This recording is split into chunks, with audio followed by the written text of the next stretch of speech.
Hello, my Teaserking family. I gotta wait for it to start. Okay. Hello, my Teaserking family. Sorry about yesterday. I didn't know it ended. I think I went an hour 10 and it ended at 57.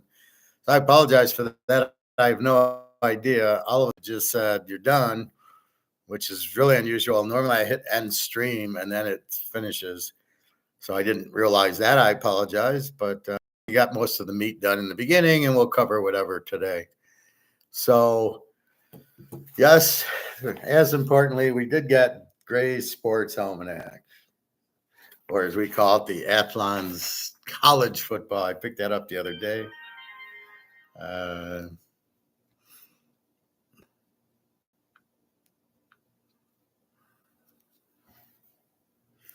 Let me just say hi to my Daria.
They must know when I'm on.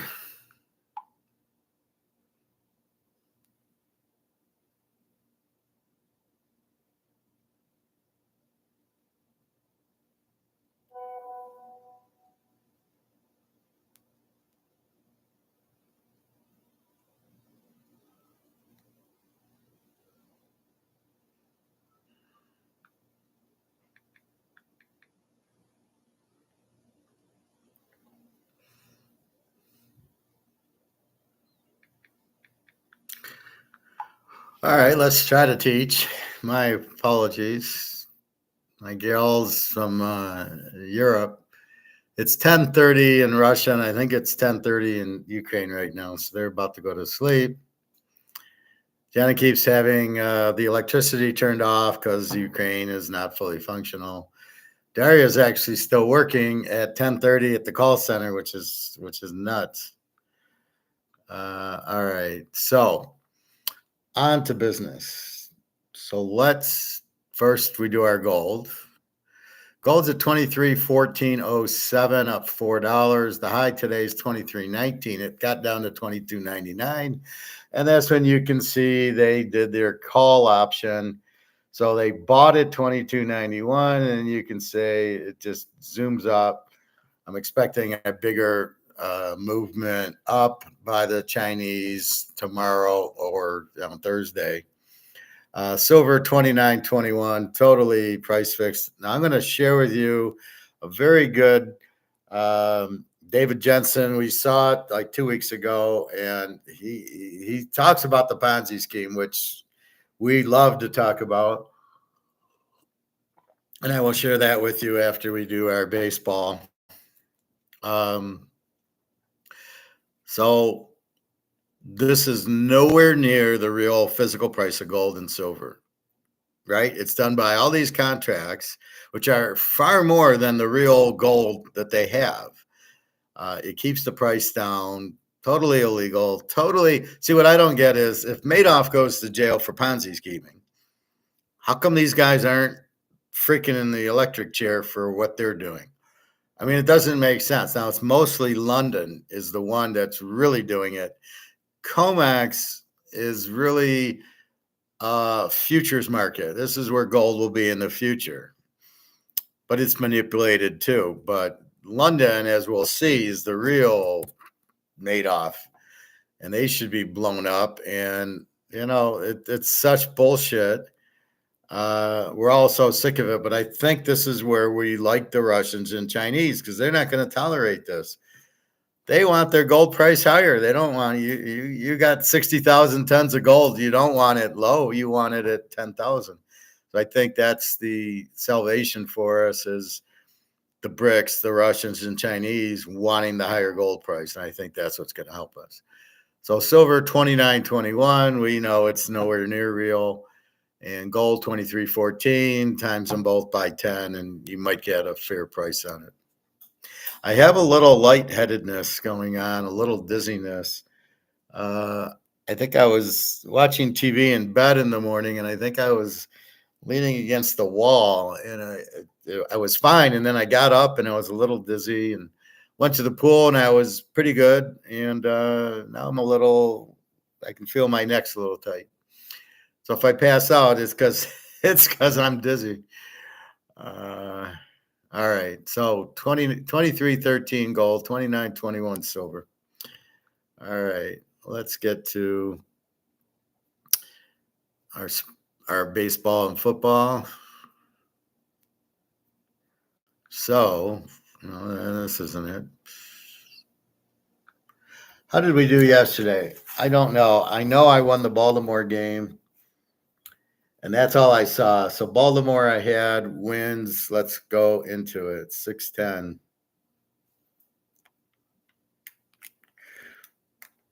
Baltimore wins 5-2. Corbin Burns was a perfect storm. He's 7-2 with the 208, and Ryan Pepat 4-3 with the 417. So we played it right. It was pretty close, but I knew Baltimore's hot, and so I went with them. Minnesota wins 5-0. Fuck, I have Minnesota over 8, and they win 5-0 because Colorado, Dakota Fanning with their 4.87 ERA and Chris Paddock with the 4.79. And this is the stumbling part betting baseball. Chris Paddock with the 4.79 throws a shutout. And the bullpen throws it, doesn't allow anything. So we lose the over 8. We have Minnesota, but Colorado's been playing well. I'm shocked that Colorado didn't score on this guy. But you try to use it. Maybe they have problems in Minnesota. They're a much weaker team outside of Colorado than they are in Colorado. Kansas City under 8.5. It's a winner. We have the Yanks win 4-2, and we have under 8.5. And this was a 7 unit. So this is a nice one, a nice winner. Rodon and Lugo. Well, we had the aces going, and they did exactly what they should have. A 4-2 game, a nice low scoring. Michael Tonkin, the Yanks closer with a 1.61 ERA, and that's exactly what you got. This is what you expect when you got a 2.9 and a 2.3 ERA pitchers going against each other. They're both 9-2, so this was perfect, and it went according to the way it should go, which is nice to see once in a while, and they actually do what they should be doing. All right, we played Toronto. We didn't bet it. Toronto lost to Milwaukee 3-1, and now we know why we didn't bet it. We couldn't trust Colin Ray 5-2 with the 3.31, and here's Jose Burrows 5-5 with the 2.93. So it does stay under. Surprised we didn't go under in it, but Toronto loses. The game is at Milwaukee. I think you got to look more at home field also besides just the pitchers. Seattle under 7 doesn't come in, but we didn't bet it. Seattle wins 8-4. I don't know who started. Obviously, good pitchers because we're assuming under 7. So we lose that, but again, we don't bet it. Just as good. So, we make our picks based on the pitchers. Let's see who pitched this game. Why did I want under? The amazing part, it's 2-0 after 6. The bullpen comes in and sucks it up. All right, let's see.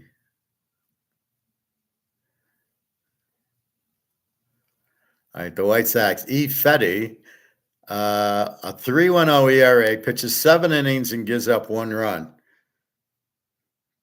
And then comes the 8th inning. Oh, yes, there was, I think, a grand slam in the 9th. Kopecky comes in, pitches an inning. He's got a 4.94 ERA, gives up 4 hits, 3 runs, 3 earned runs. And then the closer, Leisure, comes in with a 4.23 ERA, gives up 2 hits and four runs on 2 hits and 2 walks. They both he gave up a grand slam. The other guy must have been he didn't give up a home run. So here's the problem. Here's the White Sox with a 4.94 and a 4.23 ERA. We're fine. We've given up 1 run after 7 innings. And Seattle, Gilbert, with his 3.19 ERA, has given up 3 runs on 6 2/3 innings. So it's 3-2 in the 8th inning. How does it end 8-4? Then they go to their bullpen. 3-2-4 gives up a home run in the 7th inning, I guess, and then 2/3 of an inning, the 4.35, and then the 4.38 closer pitches the 9th, gives up 2 hits and no runs. Terrible bullpens. See, here's the problem. So the question I have is E. Fetty pitched 93 pitches. He's got a 5-hitter, gives up 1 run through 7. Why did you take him out? He hasn't even gone 100 pitches yet. Oh, he might go 3 times through the lineup. Yeah, that would be terrible because he's given up 5 hits in the 7 innings. And then, oh, good. So let's bring in a guy with a 4.94 ERA, Kopech, and in 2/3 of an inning gives up 4 hits, 3 runs, 3 earned runs, and didn't give up a home run. So what are you doing? Why would you take out your starter? Oh, he might hurt his arm. Well, nobody's hurting their arms in baseball now. None of the pitchers are hurting their arms. So you have a problem with the pitchers trying to throw too hard. The guy who's okay. So this Fetty, 7 innings, 5 hits, 1 run. Okay, 93 pitches. Why are you taking him out? You ain't pitching him for 5 days, right? What are you doing? And then the guy you take him out for has got a 4.94 ERA. So are you trying to win the game or not? Because you're winning the game 2-1 at this point, I think, on the 7th. Yeah, it's you're winning 2-0. And then after 7, I think it's 3-0. So you're winning 3-0. You give up 4 runs in the 8th and 4 runs in the 9th, and you have the game won if you leave the guy in there. So again, a manager that's clueless. Oh, he's got 93 pitches. He might go through the lineup 3 times. We got to take him out because we might lose if he goes through the lineup 3 times. Fucking pitch him in the 8th and 9th. Let him pitch 120 pitches. Who the fuck cares? What are you saving him for? You're probably free agent him anyway. That's what I love. It's like the guys aren't going to stay on your team anyway, so why are you babying them? Unbelievable. And then we look at Seattle, who has a 4-0 lead. Gilbert, 6 hits through 3 runs, 3.19 ERA through 6. And then you go to your bullpen, 3.24, 4.35, 4.38. 1 home run by Bowman. And that's the guy in the 9th inning gives up 2. Again, you got 18 guys in your bullpen, and the guys you pull out are 3.24, 4.35, 4.38 ERAs. What the fuck is that? So Seattle wins on luck because the White Sox pitchers even blow worse than yours. So we've got the game right, and the bullpen comes in and gives up 10 runs.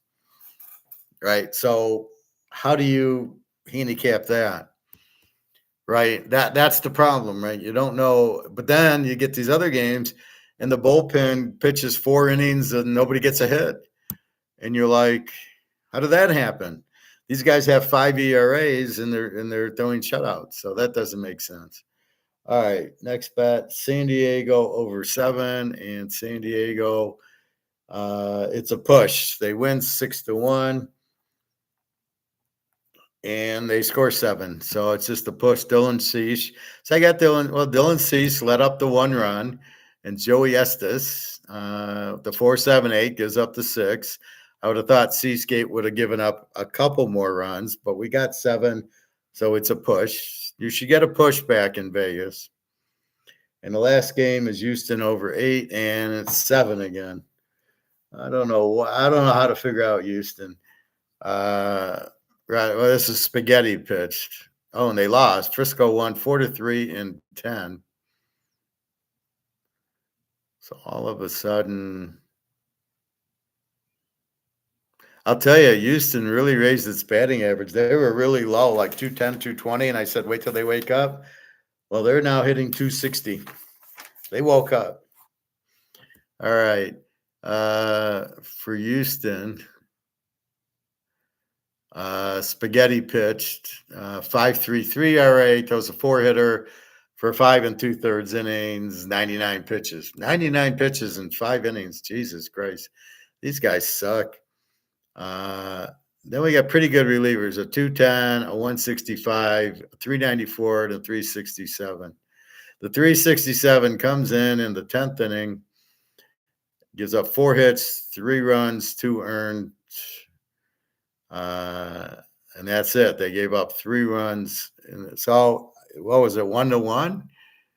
So I think it's 1-1 going into the 10th inning.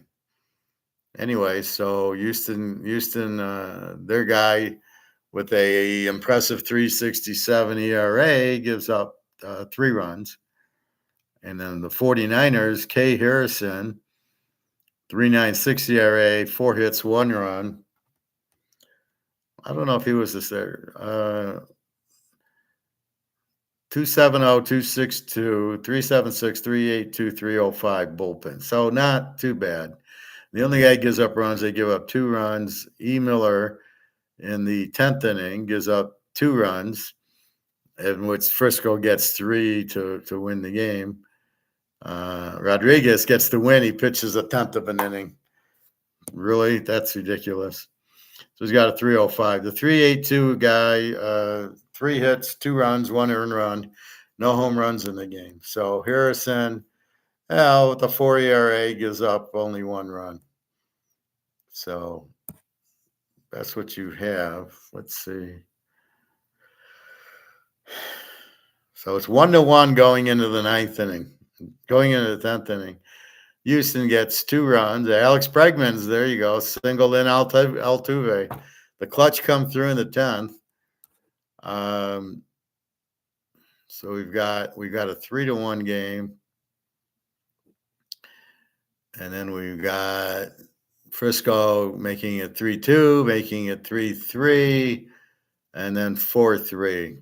So they scored 2 runs in the 10th, and Frisco gets 3 runs in the 10th. So 5 of the 7 runs are in the 10th inning, which is scary enough.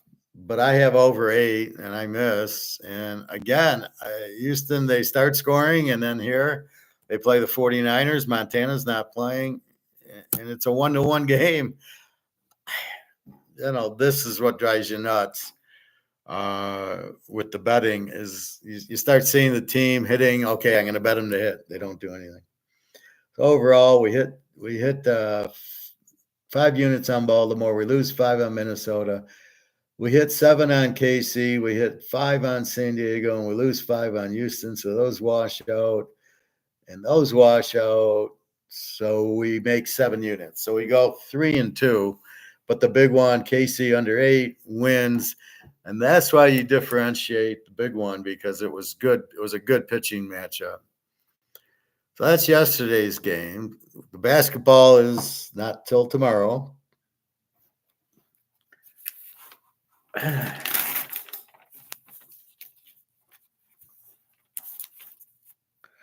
Now let's go. Today is 6/11. All right, so we start off first game 6:35. It's 3:40, so we're fine. Atlanta at Baltimore should be a very good series. Atlanta 35-28, Baltimore 43-22. Atlanta's a 135 favorite in Baltimore. Interesting. This could be a live dog. Over under 7.5. We have Max Fried for Atlanta, 6-2 with the 2.93 against Albert Suarez, who's the reliever who's started the last few games and done very well. 2-0 with a 1.83 ERA. This is I think this is a very live. Well, let's see. Does Suarez go more than 5 innings? So he's pitched a lot, but a lot of bullpen. The last 3 games, 4 innings, shutout, 5 innings, gave up 1 run, and then 5 innings, gave up 2 runs. 3 innings, shutout, 2 innings. The beginning, he was 5 2/3, 5 2/3, and 4 shutout, and he gave up 4 runs to Oakland of all teams. So that just shows you it's the matchup. He shuts out Minnesota and California and Cincinnati. Oakland puts up 4 runs. So you can't look at the record and try to figure it out. All right. So with that said, he's got a 1.83. He just doesn't have a lot of wins and losses. Max Fried 6-2 with a 2.93. So first we got to go under. I mean, this is Atlanta under 7.5, and this is 5 units because both teams can hit. It scares the hell out of me. And then we wonder, do we take Albert Suarez with his 2-0, 1.83 ERA as a live dog here? But Max Fried is pretty good. I just don't think we'll get runs. I'm just going to take Atlanta under 7.5 against Baltimore. Should be a very good game. I'm just going under based on the pitchers with very good ERAs. Now, again, we'll see if it holds, but that's what we're going to do. Washington at Detroit. If this is a football game, we'd be all over Washington. There was a when the Redskins were really good, Riggins and Theismann, they won the Super Bowl in Detroit, got in the Washington had beat them like 21 straight times. I mean, they played Washington 30-0. So Washington 30-35, not bad. Detroit 32-33, not bad. Washington's a 105-8. Michael Parker 4-3 with the 3.47 against Kenta Maeda. He sucks. 2-2 with a 6.25 ERA. If we go over, we know it'll be under. Washington, Jesus. We got to go over here. So let's just go Washington over 8. Well, actually, 5 units. Who's this Mitchell Parker? 4-3 with the 3.47. Can this guy actually do anything?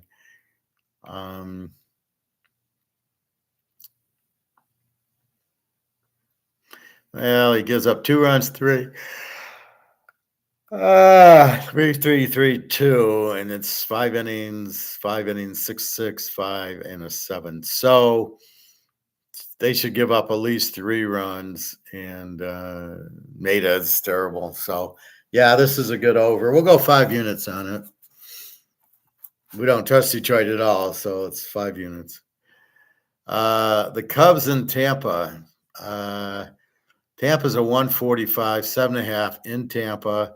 James Talion, 3-2 with the 3.47 ERA against Zach Eflin, 3-4 with the 4.14 ERA. I don't know why Tampa's a big 145 favorite, over under 7.5. All right. What do I got? Cubs or Tampa? Cubs won their last. Tampa.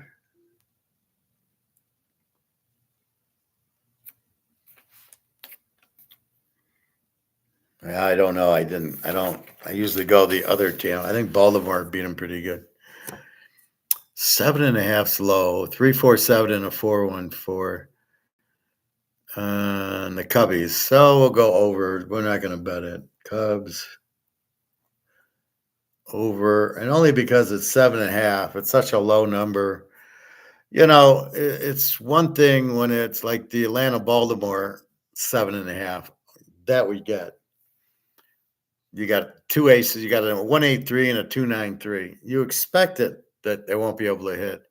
Here you got a 347 and a 414. I don't know that I'm expecting the same output as I'm going to expect in the Baltimore game.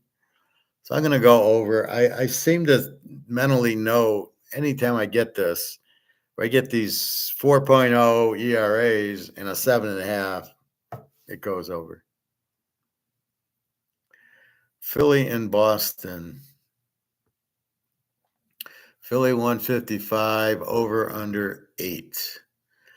Zach Wheeler 7-3 with a 2.23 against Cutter Crawford, who used to be the ace, is now the deuce. 2-5 with a 3.51. Yeah. Oof. Let's look at the Cutter the last 5 or 6 games. Now, Philly's going to have trouble because they were in England, right? And they flew home Sunday, which is like Monday morning. Again, it's like they're sleeping now, and we got 4 o'clock. So let's see.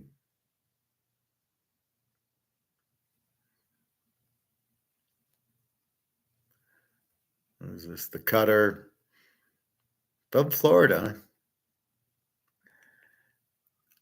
So at first he was 11001. So his ERA for the first 5 games was nothing. Then he woke up. It was 4.2241, and the last 4 have been the last 5 have been 4.1656. So he's starting to have trouble. Because he's playing Atlanta, Milwaukee. So the Cutter, Philadelphia is going to pound him. So we like Phil. We're going to go Philly with Zach Wheeler, and we'll go 5 units. I think it should be a 7 unit, but I'm going to go 5 because I don't think Cutter Crawford. I think he's 2-5 with a 3.51 on his way to a 5 ERA. You can see the last few games he's given up a lot, and Zach Wheeler is 7-3 with a 2.23. So I like Wheeler here. So go Philadelphia 5 units. The Battle of Ohio, Cincinnati and Cleveland. Joe Burrow against. Does Cleveland have a quarterback? No, I don't think they do. Cleveland's minus 110 with a 9. High ERA. I don't think Cincinnati hits the ball. What do we got here? Cincinnati, Cleveland. Cincinnati with a 227 batting average and Cleveland with a 240. Cleveland's ERA is 235. Cincy's 356. This is an under series, and you're giving me a 9 right away. Tristan McKenzie 2-3 with the 4.16. Brett Suter 0-0 with the 3.86. I thought all the Suiters played hockey. 0-0 with the 3.86. That's why it's 9. The bullpen, man, Cleveland with the strong bullpen. I got to leave this alone. I don't know how you can bet 9 with these ERAs, these low batting averages, and Brett Suter, who should be playing hockey. So we're going to pass on this and see what happens. All right, Miami and the Jets. Jets. Jets are 155 and 7.5. Jesus Luzardo 2-5 and a 5.30 for Miami. Tyler McGill 1-2 with a 3.0 for the Jets's. Tyler is from California, played at Arizona. Pitched 4 innings, 5 innings, 7 innings, and 5 innings. Gave up 2, 3, 0, and 5. Pitched the 3-hitter against the Dodgers. And then goes 5 innings and gives up 7 hits to Washington and 5 runs. So he's going to give up 2 or 3 runs.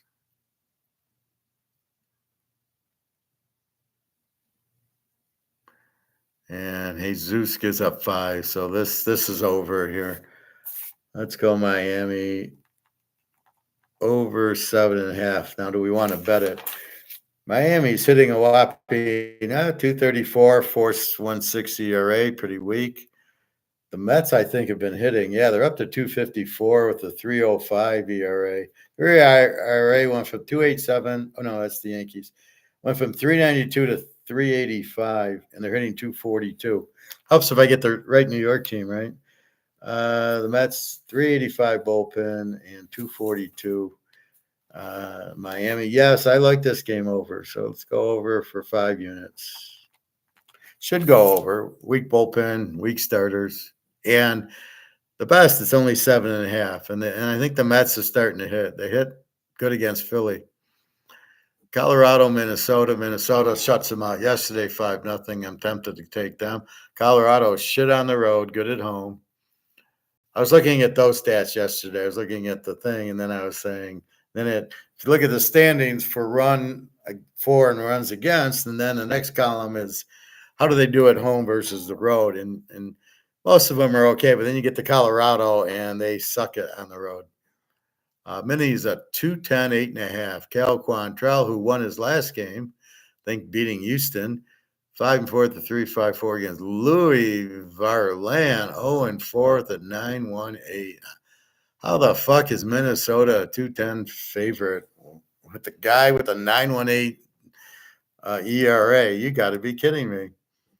I'm going to take Colorado all day. I know they're not that good on the road, but this is like double A pitching, 9.18. What is this guy doing there? And if you have this many injuries and you got to go with a guy 9.18 and you're in the middle of a playoff, you got to be kidding me. So I got to take Colorado. Quantrell won his last game against Houston, 5-4 at the 3.58. Should be plenty. Like I said, Colorado on the road doesn't hit that well, so we're going to ignore that. Pitt and St. Louis, Pirates and the Cardinals. Pirates are 135, over under 7.5. This looks like an over based on weak pitching. Paul Scanes, 3-0 with a 3.0 ERA.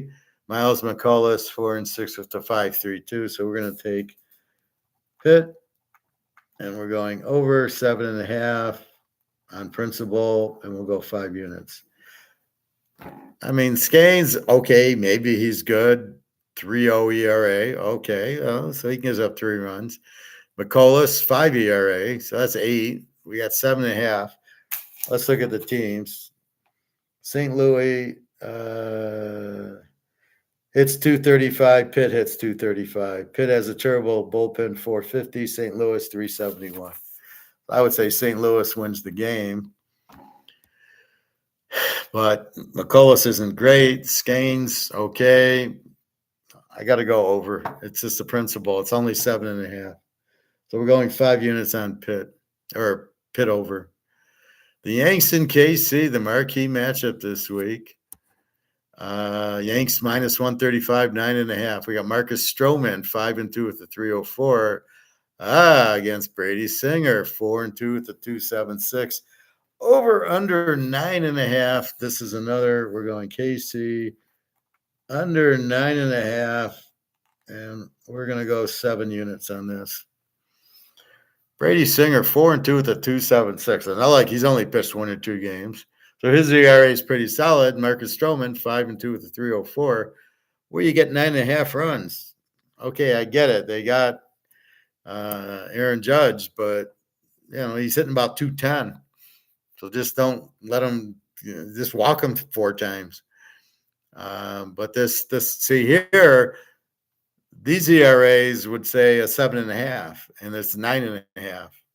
I mean, so I don't get where they see. They're looking at the hitting. You got to look at the pitching, just like you got to look at the defense in football. You don't look at the offense. All right. So KC under 9.5, 7 units. Toronto and Milwaukee. We fucked up on this one yesterday. Well, we didn't bet it. Toronto lost. Milwaukee won a low-scoring game. Toronto's a 120.85. Yutsi Kajuki, 3-5 with the 3.4. What do they got? An all-Japanese pitching? Kakuki, Yamakaki, Kawasaki. Honda, Toyota, 3 and 5 of the 3-4. Carlos Rodriguez, 0-0-0-0-0.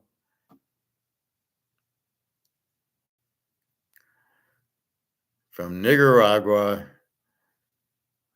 and Florida Southwestern State Junior College. Where'd they find this guy?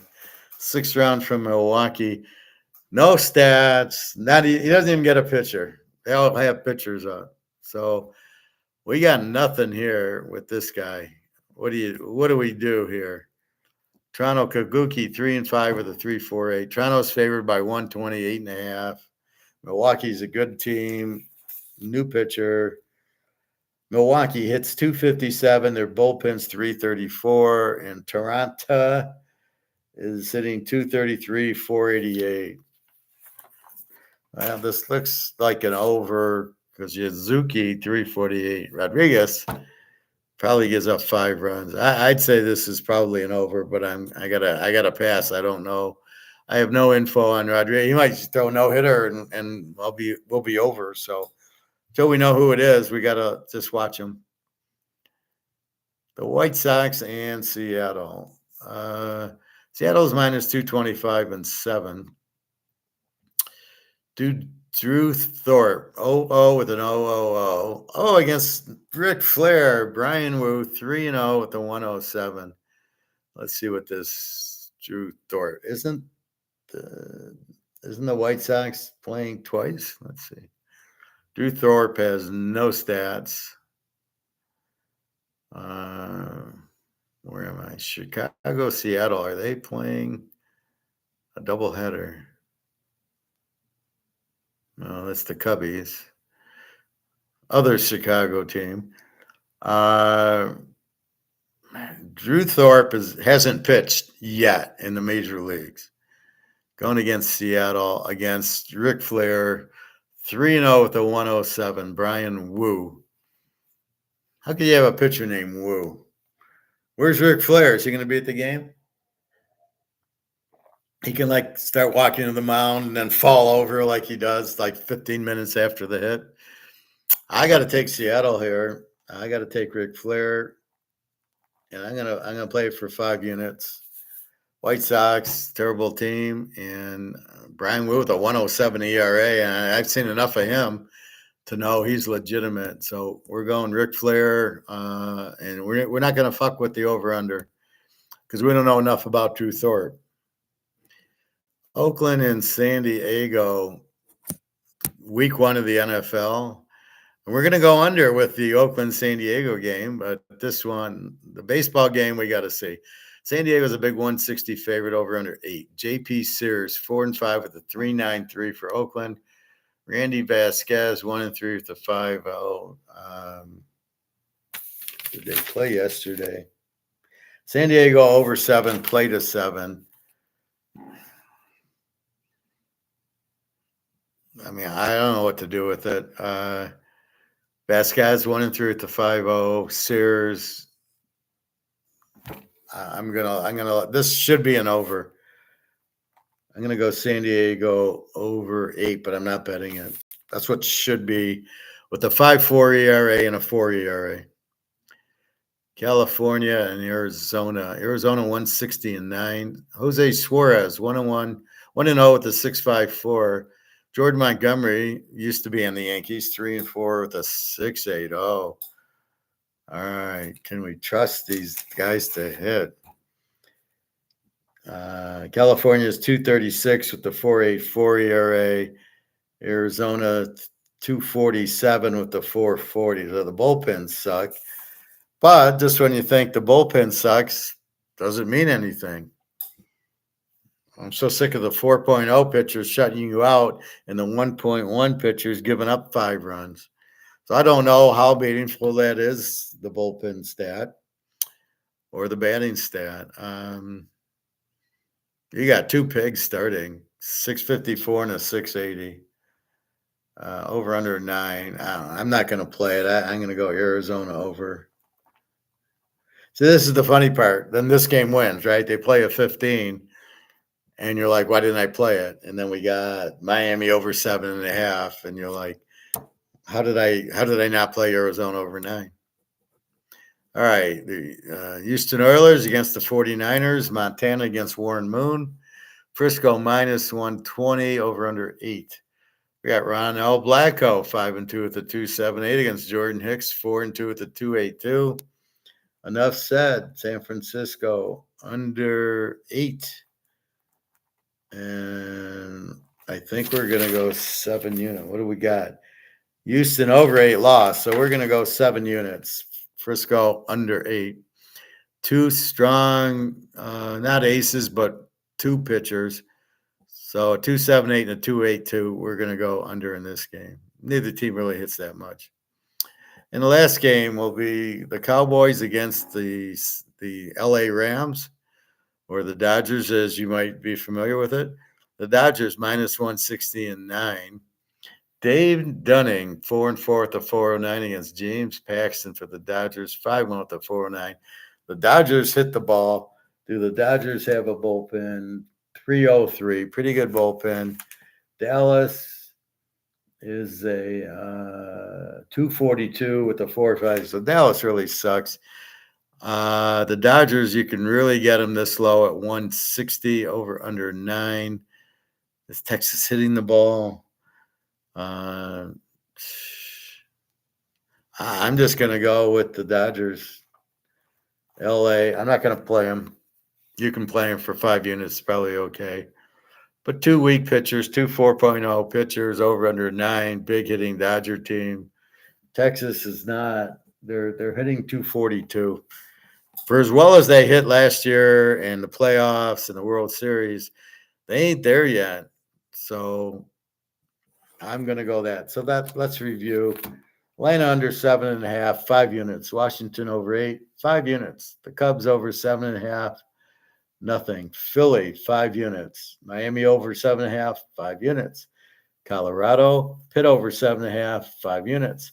KC under 9.5, 7 units. Seattle, 5 units.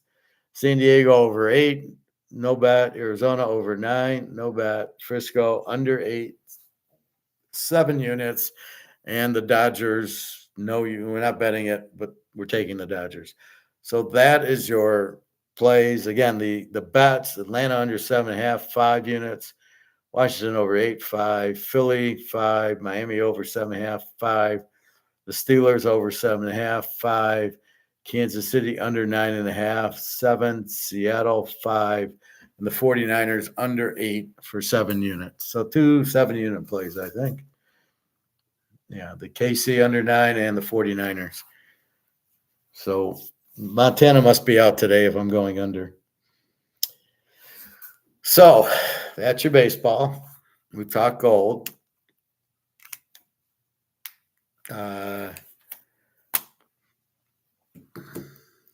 Let's see.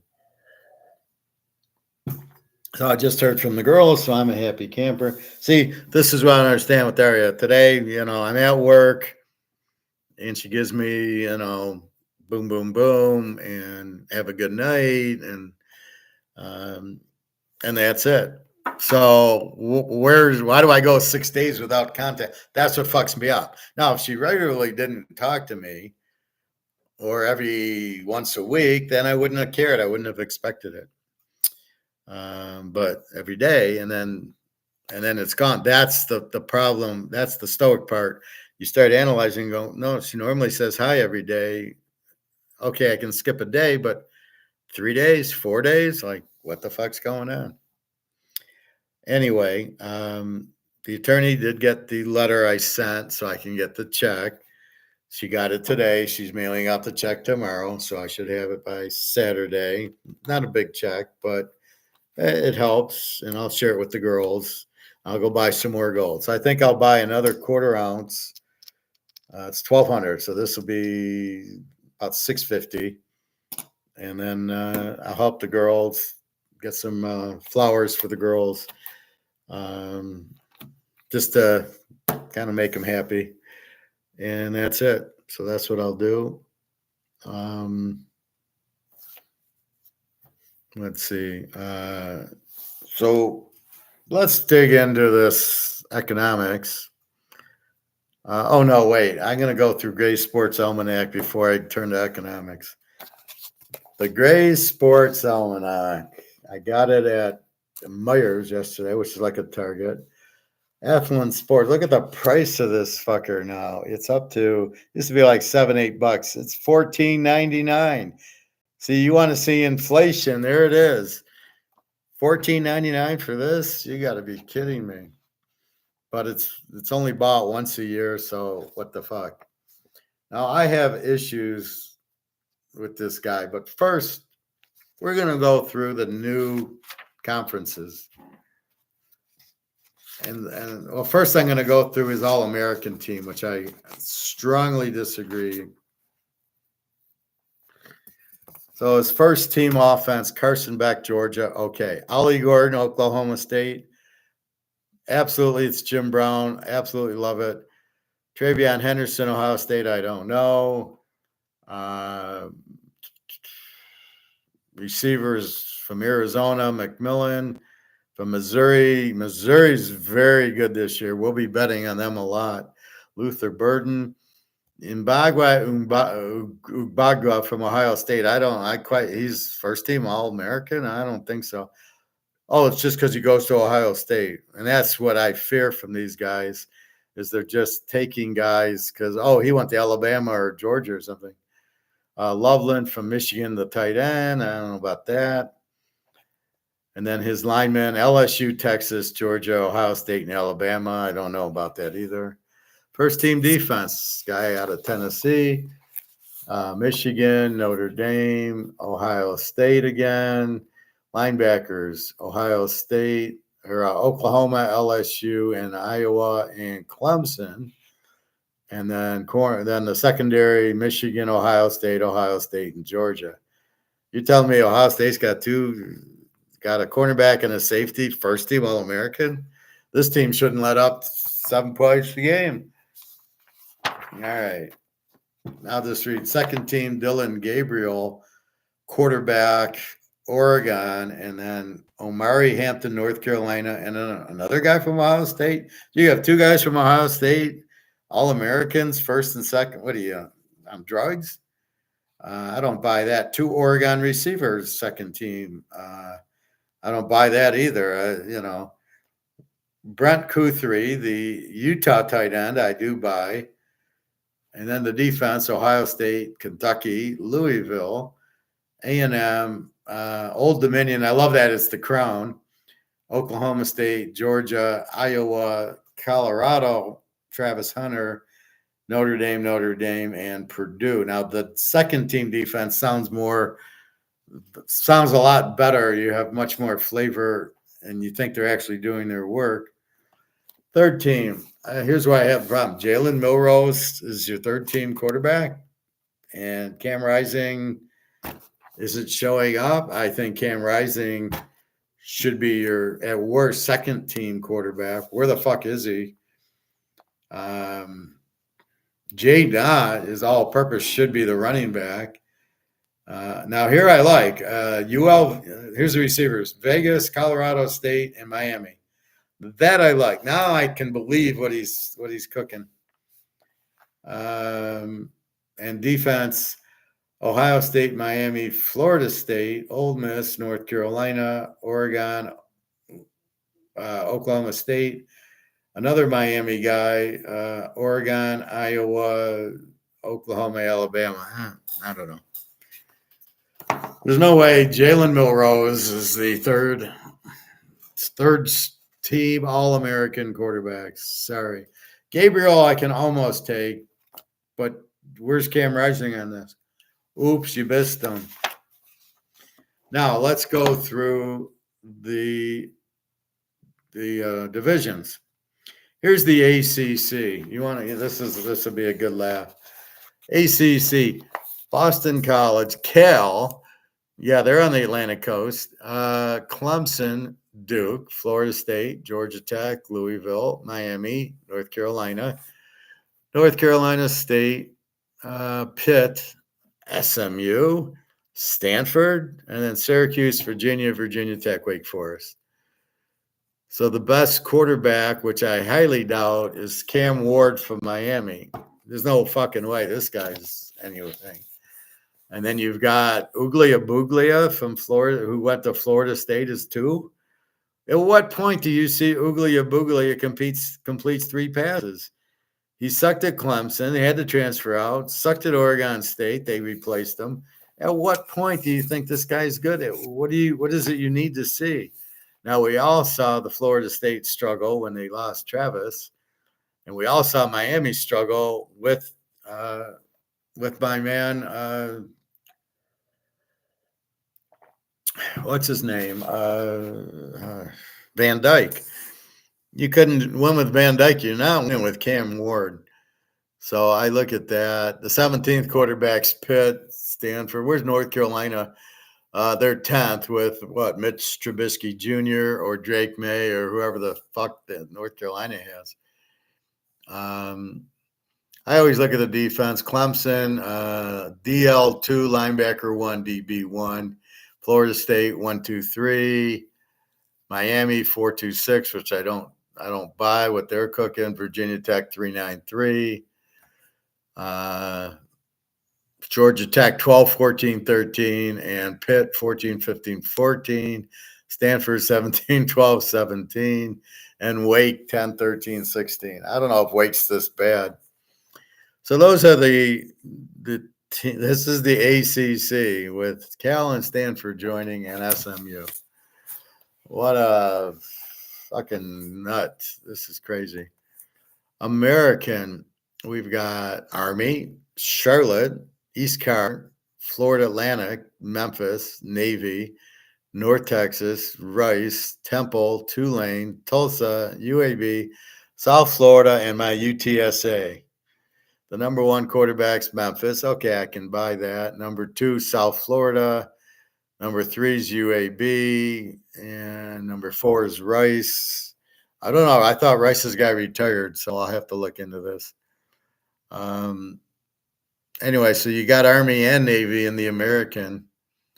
So at least they get to play each other. But, North Texas, UTSA, which is Texas San Antonio. Then you got South Florida and UAB and Memphis and Florida Atlantic.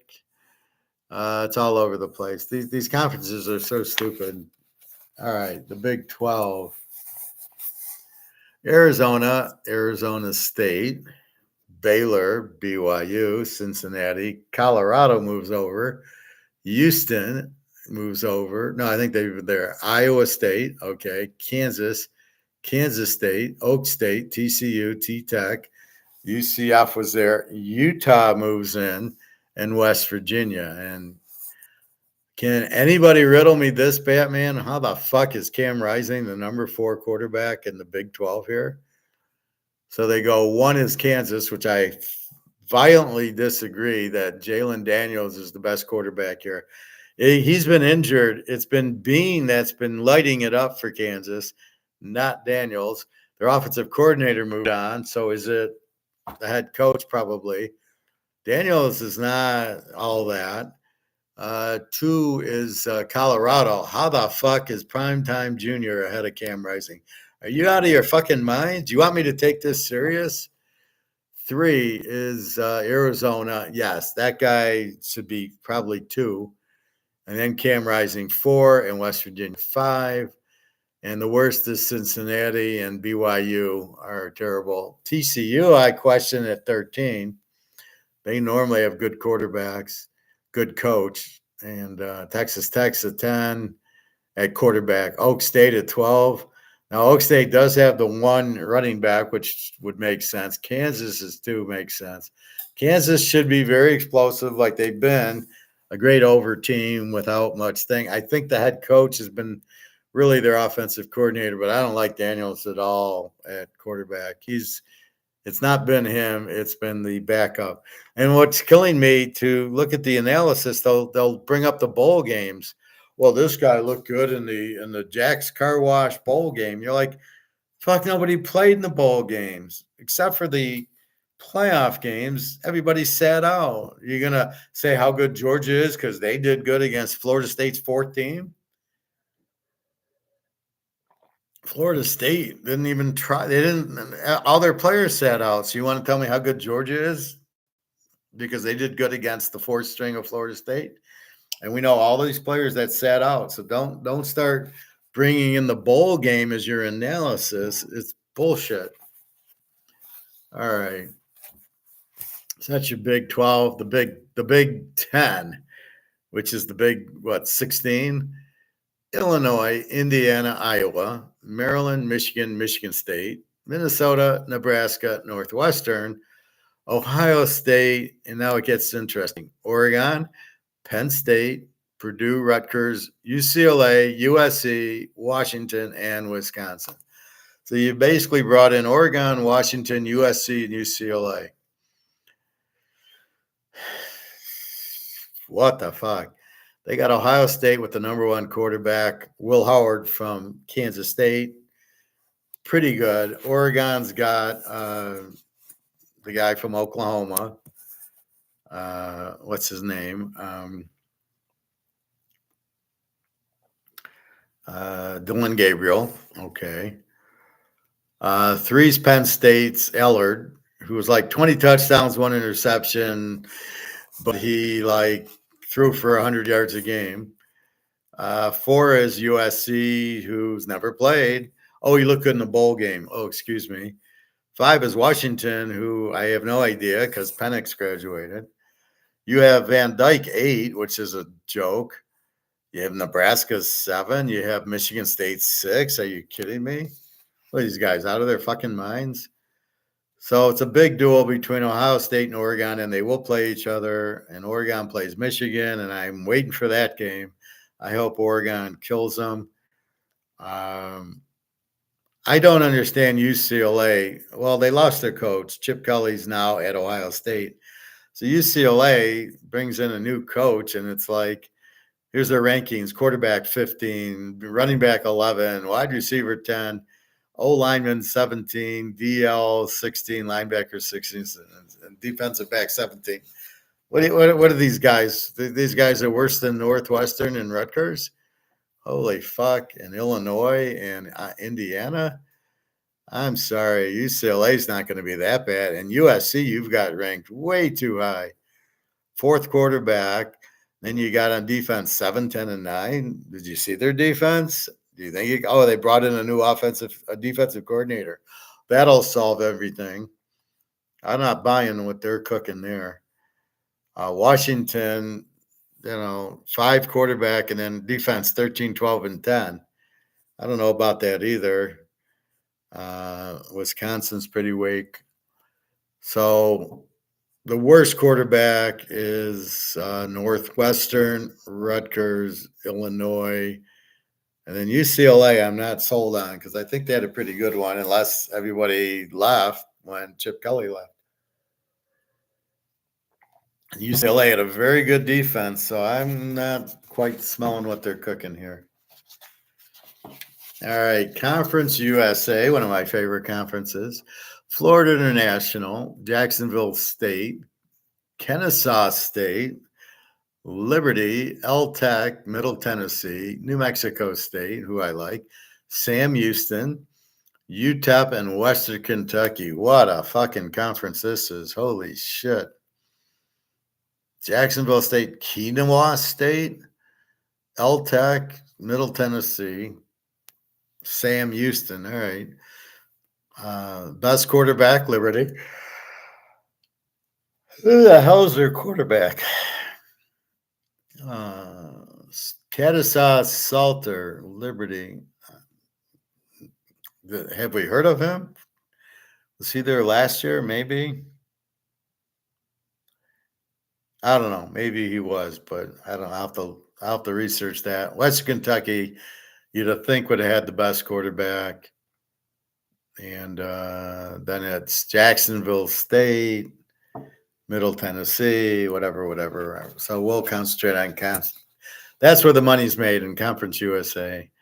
The MAC. What's going on with the NIL? Is the MAC ever going to be competitive ever again? Because anybody that's any good just goes to the Big Ten or the SEC. You got Akron, you got Ball State, you got Bowling Green, you got Buffalo, Central Michigan, Eastern Michigan, Kent State, Miami of Ohio, Northern Illinois, Ohio, Toledo, and Western Michigan. So this hasn't changed at all. This is what you got. Miami of Ohio is the best team, best defense. Bowling Green is 2. 3 is Toledo, which usually wins it with Northern Illinois. Western Michigan's got the 5 quarterback, Eastern with the 4, Central with the 6. So this will be curious. Worst team looks like it's Buffalo with the 12 quarterback. The Mountain West. I love the Mountain West. We got the Air Force, the team I love betting on. Boise, Colorado State, Fresno State, Hawaii, Nevada, New Mexico, San Diego State, San Jose State, Vegas, Utah State, and Wyoming. This conference has not changed. Love the Air Force. Very hard to defend them. The number 1 quarterback's Fresno State, which is going to be interesting because they play Michigan week 1 or week 2. Then it's Boise, which I'm curious about. Hawaii. I'm not saying they got the 3rd best quarterback. Then Colorado State, then Vegas, and on and on. Worst team looks like it's San Jose State and New Mexico. The SEC. We haven't talked about them yet. All right. Here we go. Alabama, Arkansas, Auburn, Florida, Georgia, Kentucky, LSU, Missouri, Mississippi State, Oklahoma, Ole Miss, South Carolina, Tennessee, Texas, A&M, and Vanderbilt. We've added Oklahoma and Texas to the mix. I was wondering who the first quarterback is. So Texas has the 1 quarterback, Georgia 2, even though the Georgia quarterback is the first team All-American. Make a lot of sense? Not to me either. 3 is Alabama. I'm sorry, Milrose is not the 3rd best. Ole Miss. Where's the Missouri quarterback? This guy's fucking great. He's 6. Tennessee's 5. They don't even have a quarterback. See, this is the problem with the guy. This guy's an idiot. I mean, first of all, Cam Rising should be 1st or 2nd team All-American. Then you got, he's 4 or 5 in his conference. Then you got this Missouri quarterback, 6 is a joke. Missouri's running game. I don't know. I think he's still on it, but I'll take a look. So I don't take a lot of stock in this. I'm really looking at the teams more so than this. I don't buy that. That we'll figure out on our own. And last but not least, the Sun Belt. App State, Ark State, Coastal Carolina, Georgia Southern, Georgia State, James Madison, Lou Lafayette, Marshall, Old D, South Alabama, Southern Miss, Texas State, Troy, and Lou Monroe. I like Lou Lafayette always. Best quarterback, Texas State, App State, Ark State, James Madison, Lou Monroe. James Madison always has a pretty good team. So we kind of have the Sun Belt, a lot of North Carolina, App State, and Marshall's, West Virginia. Then you got some Troy, which is Alabama. You got Texas. You got a couple of Lou Lafayette and Lou Monroe. They're all over the place. Georgia Southern, Georgia State. Coastal Carolina's North Carolina. So it's a pretty ambitious Sun Belt. So not a lot. We have the 4 moves in the Big Ten. Oregon, Washington, USC, UCLA. And I think Oregon will definitely challenge them in Ohio State. And I like how Oregon plays Michigan and Ohio State. And I think they play Oregon State early in the year. So they tried to keep the rivalry games for like week 2 or week 3. All right.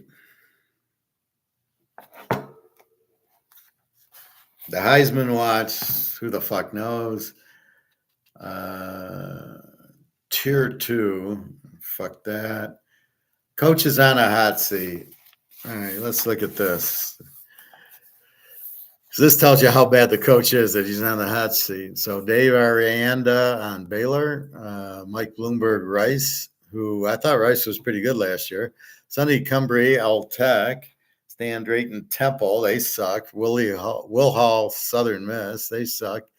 Billy Napier at Florida, he just went there.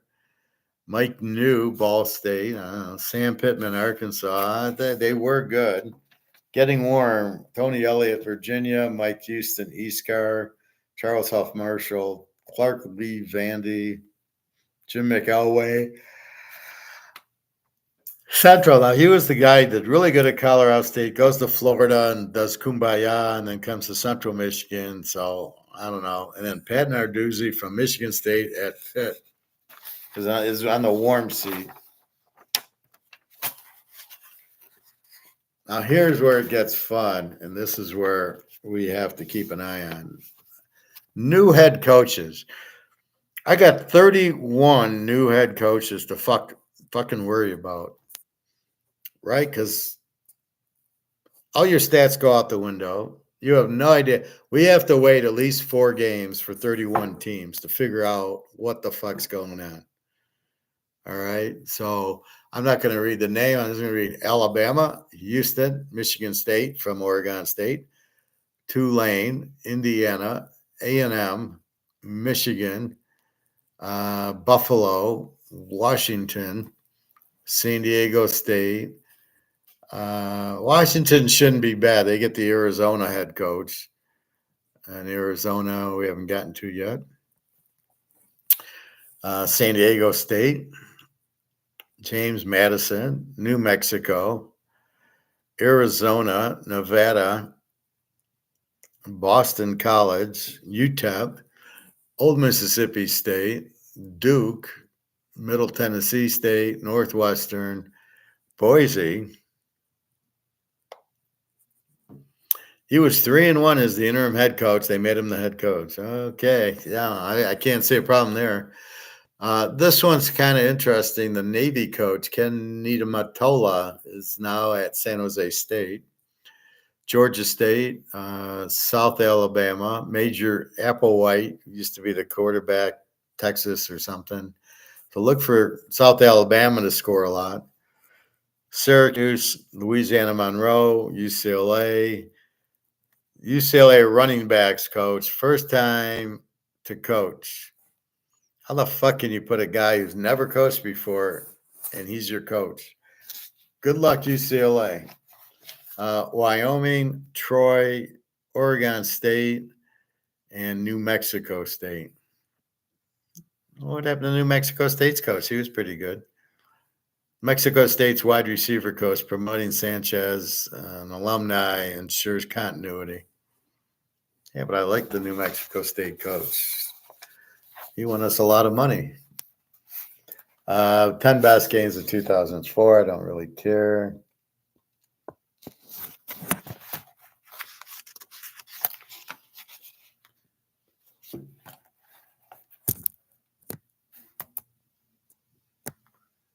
What did I do?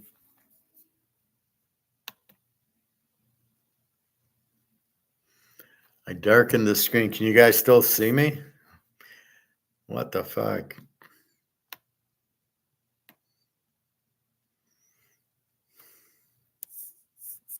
Of course, I don't know how to get the screen back, but I apologize if it's dark for you.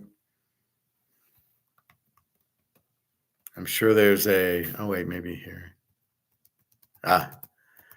See, I hate that. I hit a button and it darkened the screen. So, all right. Sorry about that. I got to be careful not to touch the laptop because when I touch it, I don't know what I did and I don't know how to fix it. All right. Top 10 transfers. Okay. So we got, this is why Michigan State. It's the Oregon State quarterback, Adian Childs. Childs and head coach Sean Smith will try to revive in the passing attack. I don't know. Was this guy any good at Oregon State? Dylan Gabriel from Oregon, from Oklahoma. Talon Green, Arkansas from Boise. I don't know about that. Will Howard, Ohio State from Kansas State. Yes. KJ Jefferson, I'm surprised he's going. He's going to be at UCF from Arkansas, so we'll keep note of that. Riley Leonard goes from Duke to Notre Dame. He's okay, but if they couldn't do anything with Hartman, see, I don't like this. Where's the Notre Dame guys? Now we're just taking a guy from Duke and a guy from Wake, and they're pretty good, and we'll bring them here. Grayson McCall, from Coastal Carolina, and he goes to NC State. Why didn't he go to North Carolina? All those quarterbacks are great in the pros, aren't they?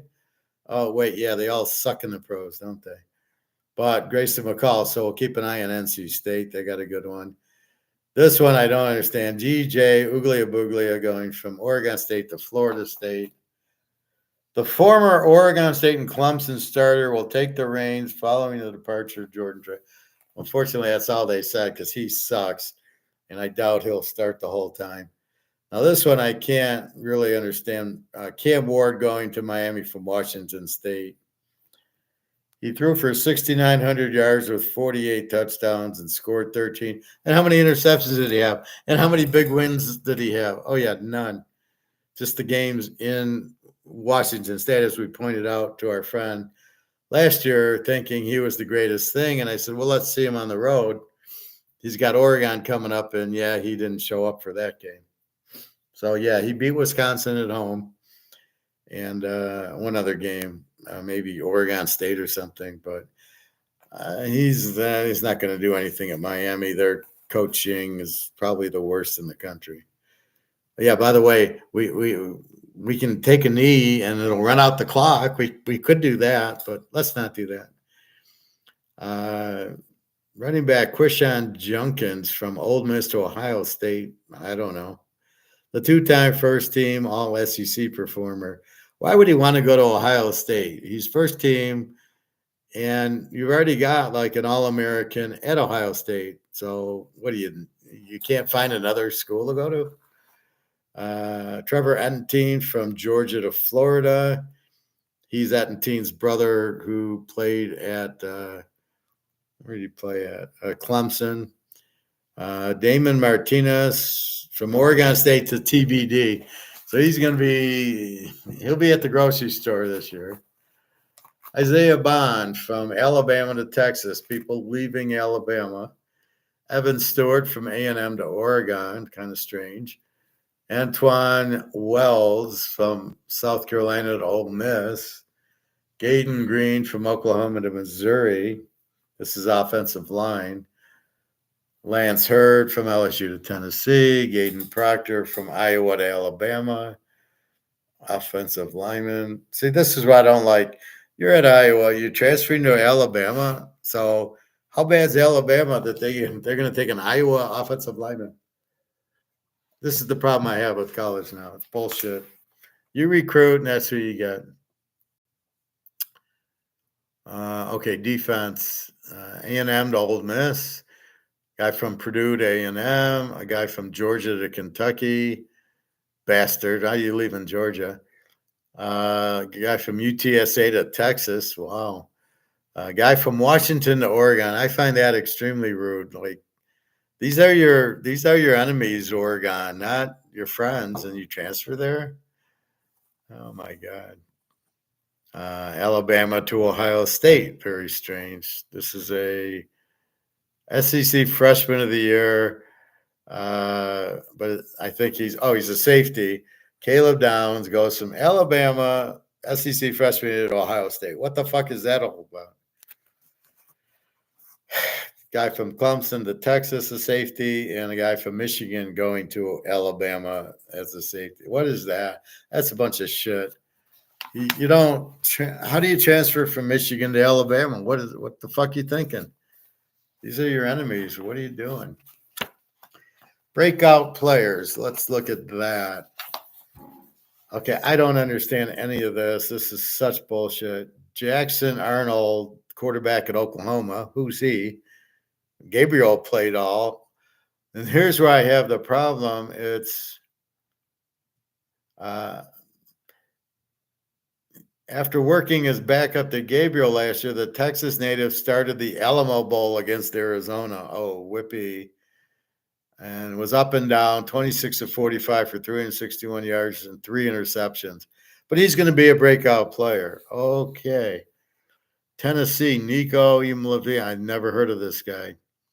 Against the standout Iowa defense in the Balls Bowl win, he flashed the potential that his reported $8 million NIL deal. They gave him $8 million to come from Iowa, from to Tennessee, from somewhere. The deal is worth every penny. He threw for 151 yards and scored 3 times on the ground. Who does he sound like? Oh, yeah, Lamar at college. He's a fast, but he can't throw the ball. Why would Tennessee want this guy? They have a very sophisticated pass offense. All right. Avery Johnson, Kansas State.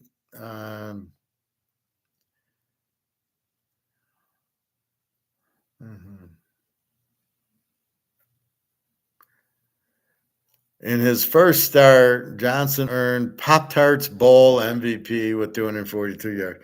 So they're looking at this bowl games where everybody sat out, and they're trying to say, well, look how good this guy was. He did this in the bowl game that nobody played in.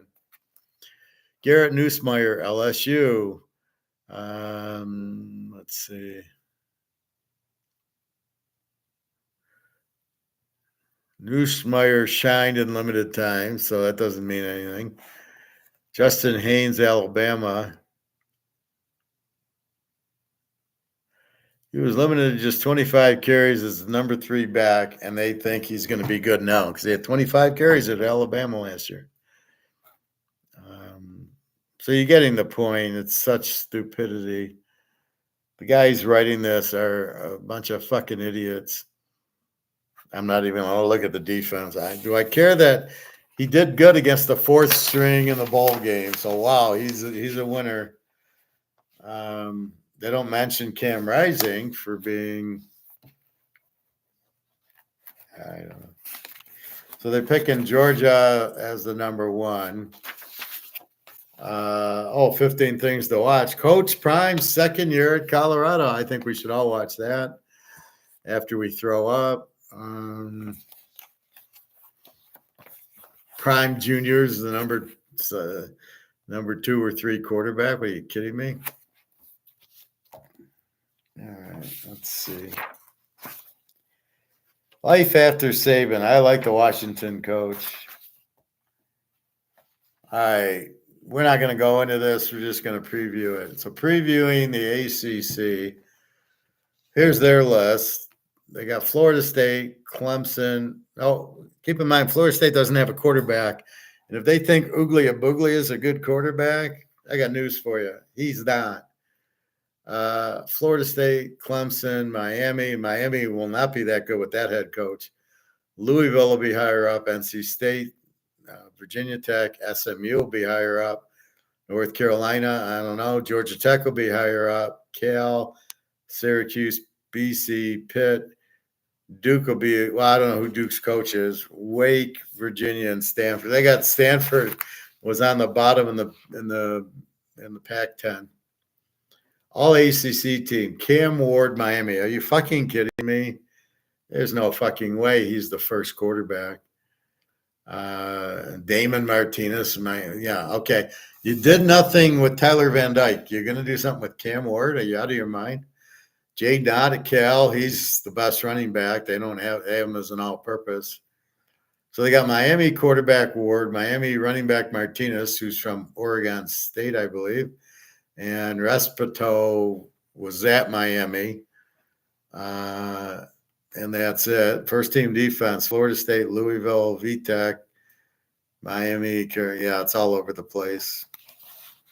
So I don't take this book and go, yeah, they know what they're talking about. I'm just trying to get the information out of it.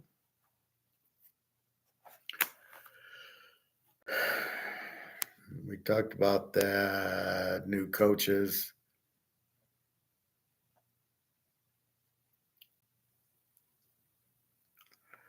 I don't care about recruiting. It's all bullshit. Then it gets into the teams. This is why I buy the magazine. I'm looking specifically at, the starters coming back. Who's the quarterback? Was he there? So when I look at Boston College, Lewis Bond is the he's the wide receiver. Quarterback Thomas Castellanos, who I believe, yes, I recall him. And a couple guys back on defense. Then you can see your 2023 results and your 2024. So you can get, they opened at Florida State. They lost 31-29. They played Florida State very closely this year. They should beat Florida State depending on how good they are, because Florida State is going to be an under team. Ooglia Booglia, we already know from Clemson and last year at Oregon State, is terrible. We already know that. I'm not expecting a miracle at Florida State. He's going to be Winston. He won't even be Winston, but I'm not expecting that. Cal, what is going on in the ACC? Cal, do they have a new quarterback? Fernando Mendoza. No, he's a sophomore. What's going on with Clemson? So we got a big game August 31st. Georgia against Clemson, and it's at Athens, Georgia, in the bowl game. So we got to break down Clemson. They have Cade Klubik, the quarterback, who kind of sucks. New running backs. A couple of new receivers. But the defense, here's the problem. They got all new defense. They got sophomores, freshmen all over the place. Two starters back, a linebacker and a safety. Georgia's going to kill them because Georgia's got everybody. But they got the house back but Brock Bowers, which is fine. He missed a few games and they were fine. But Clemson, we can't expect the defense to be the same because they only got two guys back. And I'm looking at projected starters: sophomore, senior, sophomore, freshman, senior, sophomore, senior, sophomore. I got freshmen back up 1, 2, 3 positions. You got freshmen back in. I'm going to play Georgia. Okay, lots of luck. Here's where what did I say the line was? I think there's a 12 or 13 point line. Cade Klubik sucks. They got 2 sophomore receivers back and 2 freshmen. And that's it. So basically, what you're looking at is good luck against Georgia. Duke, we know Riley Leonard went on to Notre Dame. So, again, this will be, let's watch the first few weeks. What we're looking for is a quarterback who stayed, like Dylan Gabriel is at Oregon, but we're fine with it. Florida State, Ooglia Booglia and Brock Glenn, who's a freshman. Good luck there. 3 new receivers and a new running back. Yeah, okay, lots of luck there. They have good defense, but they only got 4 guys back. So, I don't know. Florida State, they open with LSU. Bobby, I'm on LSU this time. I was on Florida State last year. Georgia Tech keeps their quarterback, Haynes King's very good. And do they keep their coach? Brent Key, 11-10 in the year. Yeah, so look for Georgia Tech to be very explosive, good coach team. And they know what to do in the final 30 seconds. Louisville, Tyler Shaw is from Texas Tech. And Miami, you lost Van Dyke for Cam Ward. I don't get it. I'm not going to go through everything, but we got the gist. We can go conference by conference when I do another one. So anyway, Utah, there it is. Cam Rising, senior. He's got his receiver. He's got a running back who's a senior. And they got 1, 2, 3, 4, 5, 6, 7 guys, 8 guys back on their defense. Look out for Utah. They are going to be very, very tough to beat. All right. So anyway, Gray Sports Almanac right here. Mine has all the winners in it, as you can see. It tells you who's going to win right here. So there, I know that there's the score. There's the results. Gray Sports Almanac. Gotta love it. You gotta love it. All right. We did baseball, so we'll just review it. I got Atlanta under 7.5, and everything starts at 640, and we're only at 440. Atlanta under 7.5, 5-unit. Washington over 8, 5-unit. Philadelphia, 5-unit. Miami over 7.5, 5-unit. Pitt over 7.5, 5-unit. KC under 9.5, 7 units. Amazing. This game is under 9.5. It's a high number. Seattle 5 and the 49ers under 8, 7 units. I like bringing the football in. It makes me feel better. So those are your games. 1, 2, 3, 4, 5, 6, 7, 8. Tomorrow is the NBA. Dallas is a 1.5 point favorite. I love Dallas in the game. So we will go 6-12. NBA Dallas. I'll be curious if the line moves, but right now Dallas is only laying 1.5. They're at home. They've got 2 losses in a row. They played pretty good in game 2, pretty good in game 1, except for the first quarter. So I definitely look for Dallas to blow them out. Well, let's say Dallas to win by a touchdown. Boston, how good are they on the road? They haven't played anybody. Dallas has beaten Minnesota, who beat Denver, and they beat OKC, who was the 1 seed. So I'm sorry, I've got to look at Luca Brasi to get the win they need at home. All right, let's go to little economics.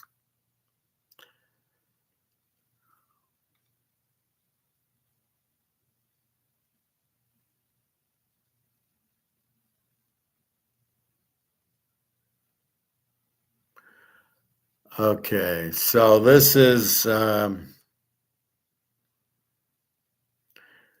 this guy's David Jensen. We did him before on Palisades Radio, which we like. We listened to a few guys on it. It's good. He gives good questions and good responses. I don't know who this David Jensen is, but I don't mind him.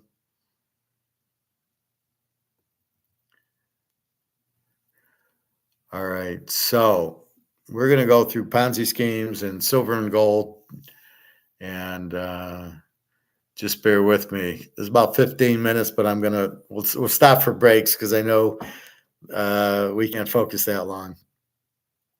All right, so I don't know who this guy is. I never heard of him. He's some sort of investor in gold mines or silver, but he does understand the Ponzi scheme of COMEX and the London Gold Exchange. So I think this is very valuable. Not that I've already explained this to you, so you already understand what's going to happen. But basically, it's the rehypothecation of having gold and then selling it again and loaning it out again, and 18 times it's loaned out. So you think you have it. That's why I tell you, if I buy the physical, I own it. I don't have to fuck around with it. I got it. I own it. Goodbye. I don't need to own the stock or the ETF thinking I have physical gold when I don't. The ETFs are the biggest Ponzi schemes next to COMEX and the London Exchange because they're just printing paper. He compares it. There's a comment here about the banks, where the banks print money out of thin air to give loans out. And that's what gold kind of does. It just does these derivatives, as I told you, to make more supply. That's how they're inflating gold, with printing these derivatives, even though there's not any gold attached to it. And only idiots would not want the physical gold. You can't get the paper shit. because it's not real. And when you go try to get the gold, oh, well, we don't have it. But if I go to the store and buy the gold, we got the gold. All right, here we go. Being a sense of this time in the metals right now. We've seen this rise over, let's say over the past 4 years, and then over the past since the beginning of 2024 here, and being over this $2,000 level. We've gone through periods in the metals markets where they have been very range bound and really low volatility.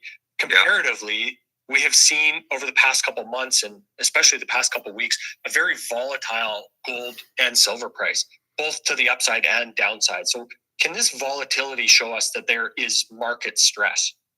Yeah, I think it's an indicator of the innate shortage that we have in the market, that physical supply is becoming an issue. And I think as a consequence, when shortage shows up in the market, it absolutely kills the ability to set the price with these promissory notes that they use in London, which is the world's primary gold and silver market, has been for decades. Well, reading through your articles, there's a couple different mechanisms that exist here. So you mentioned London and the promissory note. So explain to us how that works, and if there's any possibility to understand how many times this metal can be rehypothecated. Yeah, so the London market, if you read some of the old documents out of the LBMA, the London Bullion Market Association, you start reading some of their documents, and you read comments from traders that they sold 40 bars, right? They refer to buying and selling bars, the 400-ounce bars, which are the good delivery bars for gold in London. And what happened in 1986 was that the Thatcher government had what was called the Big Bang financial reform legislation that they put through. And part of that legislation was it gave oversight of the London gold and silver markets, which are 90% of the daily trade globally, or have been for decades. It gave control of that to the Bank of England, who are the money printers.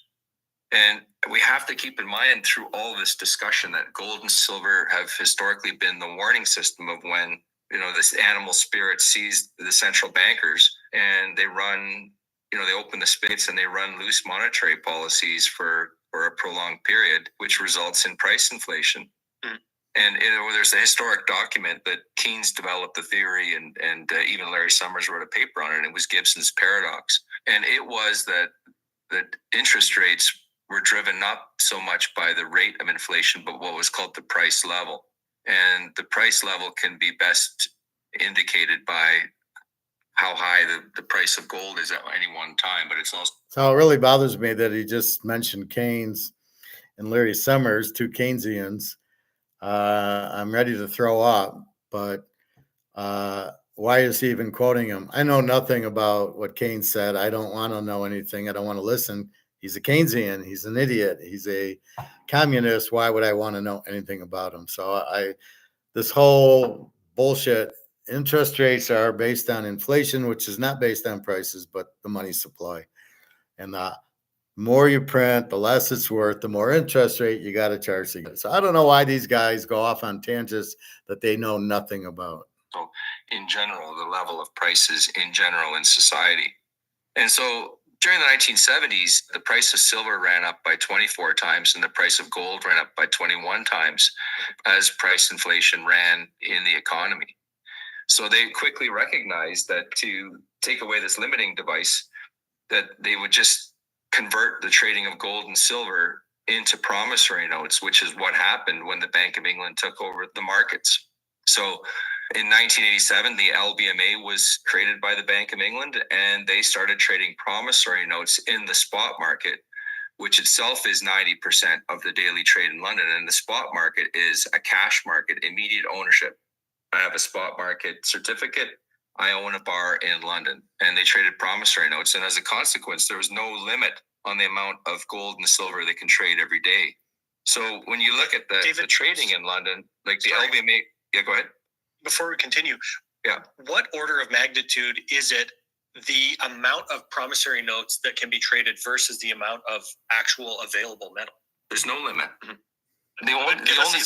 The realistic limit would be set by the amount of people asking for bars. So as long as you've got enough bars in the vault, you can issue as many of these paper promissory notes as you want, as long as you've got sufficient bars in the vault to meet them. Right.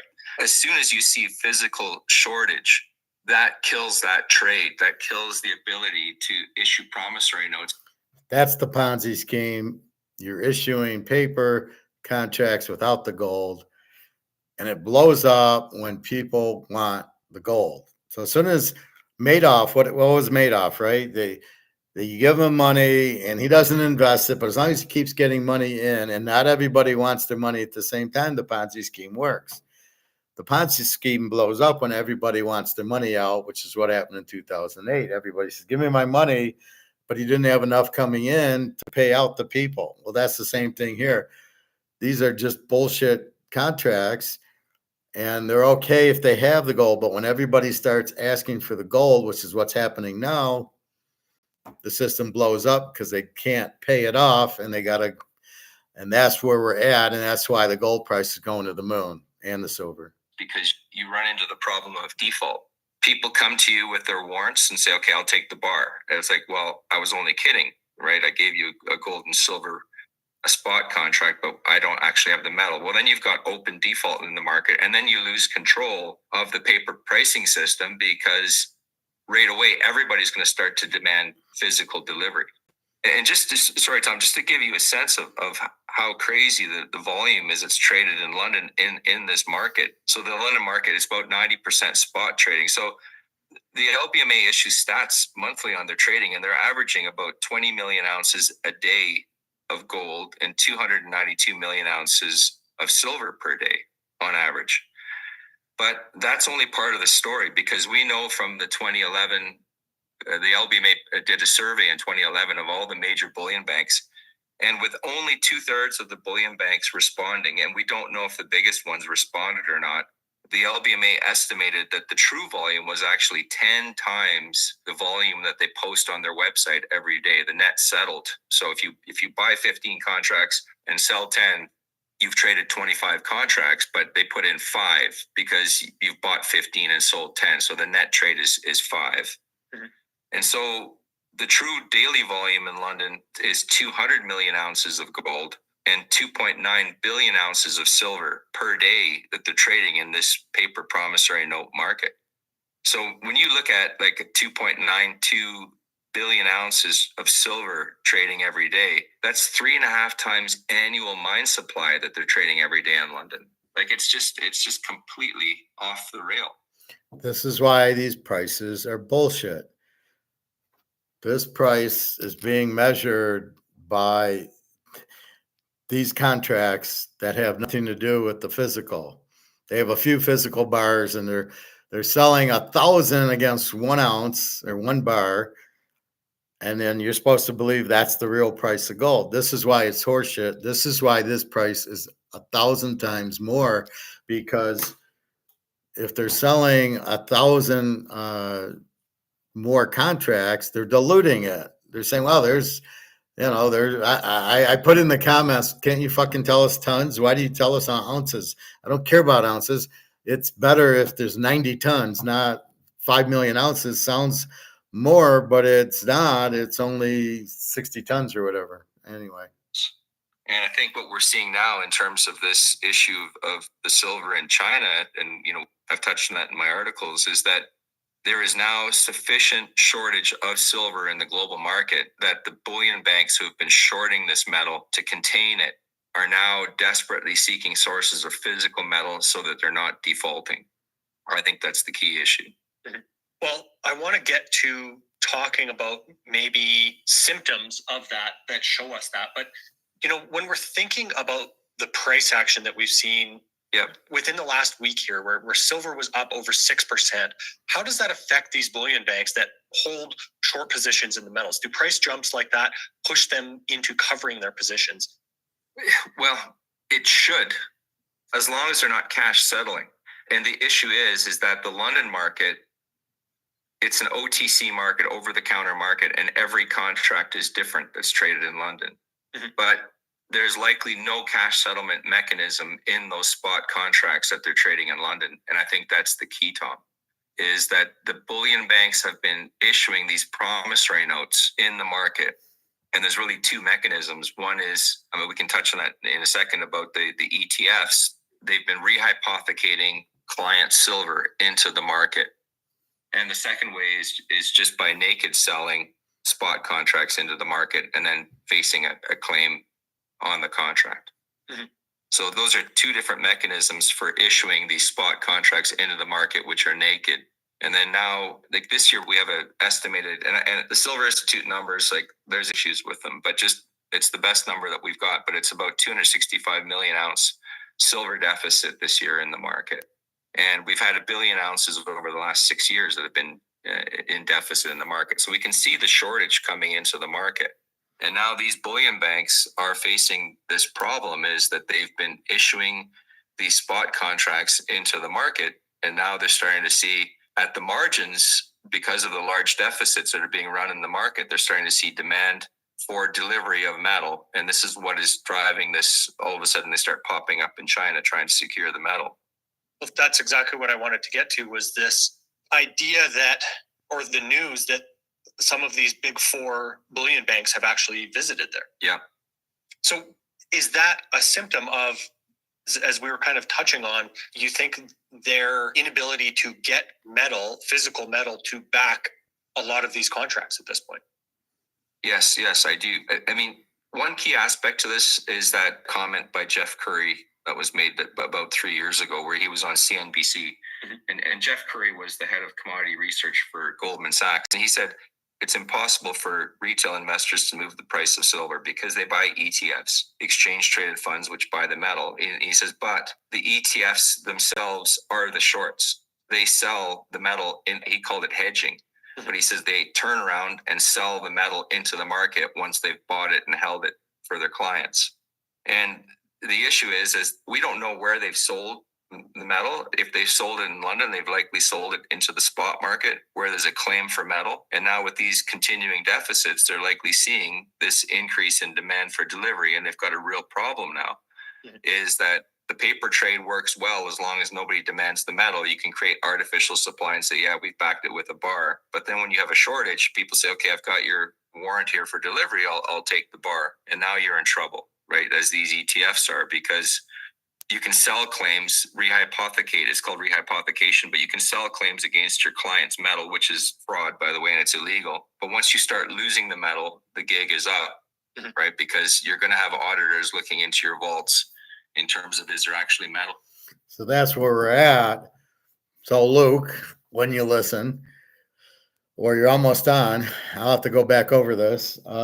That's the point. They're out of metal. Ends the game, ends the Ponzi scheme, because everybody asks for it. They can't do it. They blows up.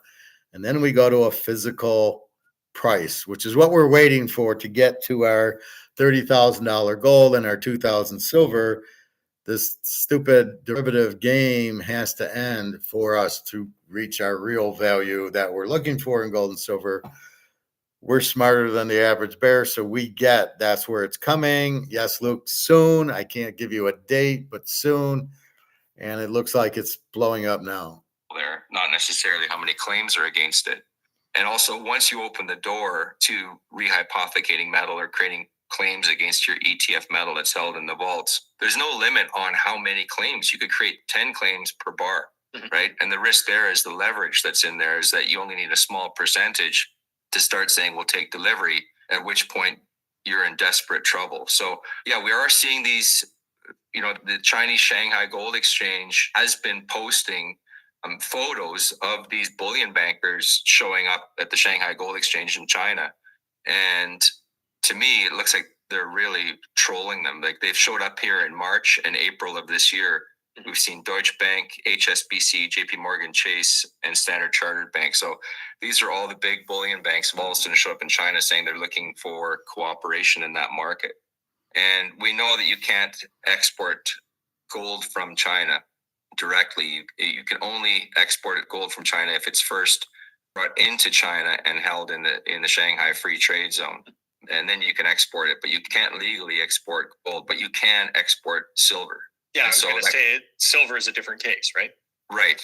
So that makes us say, okay, well, these 4 massive bullion banks that have showed up in China. And by the way, Jamie Dimon, the CEO of JP Morgan, is in China today as we speak. First visit in 4 years. And he's announced the fact that he's going to be retiring sooner than anticipated. That came out last week as well. But the fact that we've seen these bullion banks showing up in China and the Shanghai Gold Exchange is advertising it gives you a sense that there's something cooking off. And I think just by a process of deduction, we have to say, well, they have to be interested in silver because gold is not exportable. There's no benefit to trading gold there.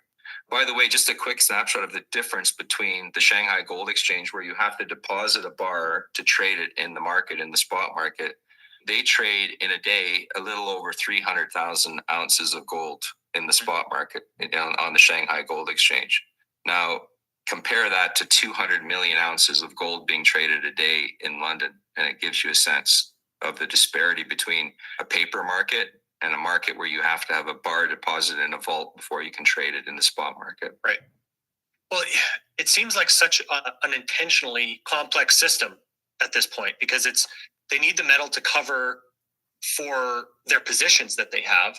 Yep. And yet the positions that they have are also in a way threatening them when these prices climb.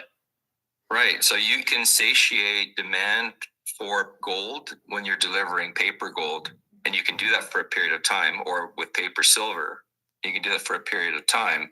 But then when the demand shows up, because of the leverage, because of the huge size of the positions that you have in paper, very, very small percentage need to ask for it, and the whole thing comes unraveled. And I think, back to your original question about the price action, I think that's why we're starting to see the price move up here. We're seeing the inventories plummeting in China. They're down 70% over the last 3 years in terms of the silver in the vaults. Mm-hmm. And I think today it's about 754 tons versus about 1,150 tons at the Shanghai Futures Exchange, just 6-8 weeks ago. So we're seeing a massive drawdown in these vault holdings of silver while these bullion bankers are visiting there. And I think that we're guided towards that there's a crisis in the silver market, and we can see it. We can see how that could arise when you realize that, we've got a 265 million ounce deficit this year. Mm-hmm. They've been drawing down these inventories in London for 3 or 4 years, but they seem to have bottomed out. They're not decreasing anymore. They're holding at around 800 million ounces of silver in the London market. So it looks like they're reaching their limits of the silver that's available in the London vaults, and they're turning to other sources of it to try and meet the demand that they're facing from the promissory notes. Mm-hmm. So that was another point that I wanted to kind of go over with you, is this idea of the drawdowns. And we're seeing it in the West, we're seeing it in the East, but we're also seeing it in the ETFs. So is that another source of metal that you think, because being obviously probably authorized participants, they're able to get metal out of the ETFs, and we have seen basically drawdowns across the board. So is this just all of these different participants trying to hover and get the physical metal in their possession? Yeah, I mean, the big banks are authorized participants in the SLV ETF, mm-hmm. which is the biggest of the ETFs. It holds about 430 million ounces of silver. Mm-hmm. They could, ask for what are called baskets and then get tranches of silver out of it. But you're also facing the opposite demand from retail investors that are heading in. So yeah, for sure, the ETFs can be a source of metal for the large banks, but you face limitations if you want to draw down the physical metal that's there, because the leverage that you have in the system, the claims that you have on the remainder increases as you draw down the silver, right? So if you've written a bunch of these spot contracts for trading in London, as you draw down the available silver in there, your leverage gets larger and larger and larger. And just to give you a sense of the disparity, Tom, between the silver and the gold markets, the silver that's held in London is about 820 million ounces. It's 3.5% of the total gold held in London. So it's a tiny little market. Mm-hmm. And of that 820 million ounces, 500 million of that is ETF metal, which leaves 300 million ounces for private investors and everybody else. So given the flatlining that we're seeing at about 800 million ounces, I think we're now at that limit of where you can actually get usable silver out of London. And again, these guys pop up in China, and here we go. So the price is running. in a very public way, they're highlighting the presence of the bullion bankers in China. And we see this incredible volatility returning to the market. So going back to this comment that Jeff Curry mentioned about that, this was basically during the, let's say, 2020, 2021 silver squeeze. Yeah. He explained that because of position sizing, he didn't think it was possible for retail investors to actually make the silver squeeze happen. It wasn't the position size. I think that was the explanation that he gave, I thought. Well, position sizing was something that would prevent a daily run because no one entity could legally get a very large position and therefore yank it out. So I think that was one point. The second point that he had was that the ETFs that buy the silver and hold it for their clients, they don't take it off the market. They turn around and immediately sell it into the market. He called it hedging. Mm-hmm. But an ETF has nothing to hedge. Like, the job of the ETFs is to buy the silver and hold it for the client. Mm-hmm. And the client faces the risk. And Curry said the quiet part out loud is that we're actually selling our clients' metal into the market and risking it, mm-hmm. and creating artificial supply with it. And so that was the big issue. And by the way, he's no longer with Goldman Sachs. He's pursuing other opportunities, right? So he said the part which you should never say, which was, well, if you want to play along with the game, you should never say it. But he just kind of blundered along and said, oh, yeah, no, the ETFs, they buy the metal, but they turn around and sell it right into the market again. And therefore, the demand from the ETFs can never make a meaningful impact on the silver that's available to market by drawing it down. Mm-hmm.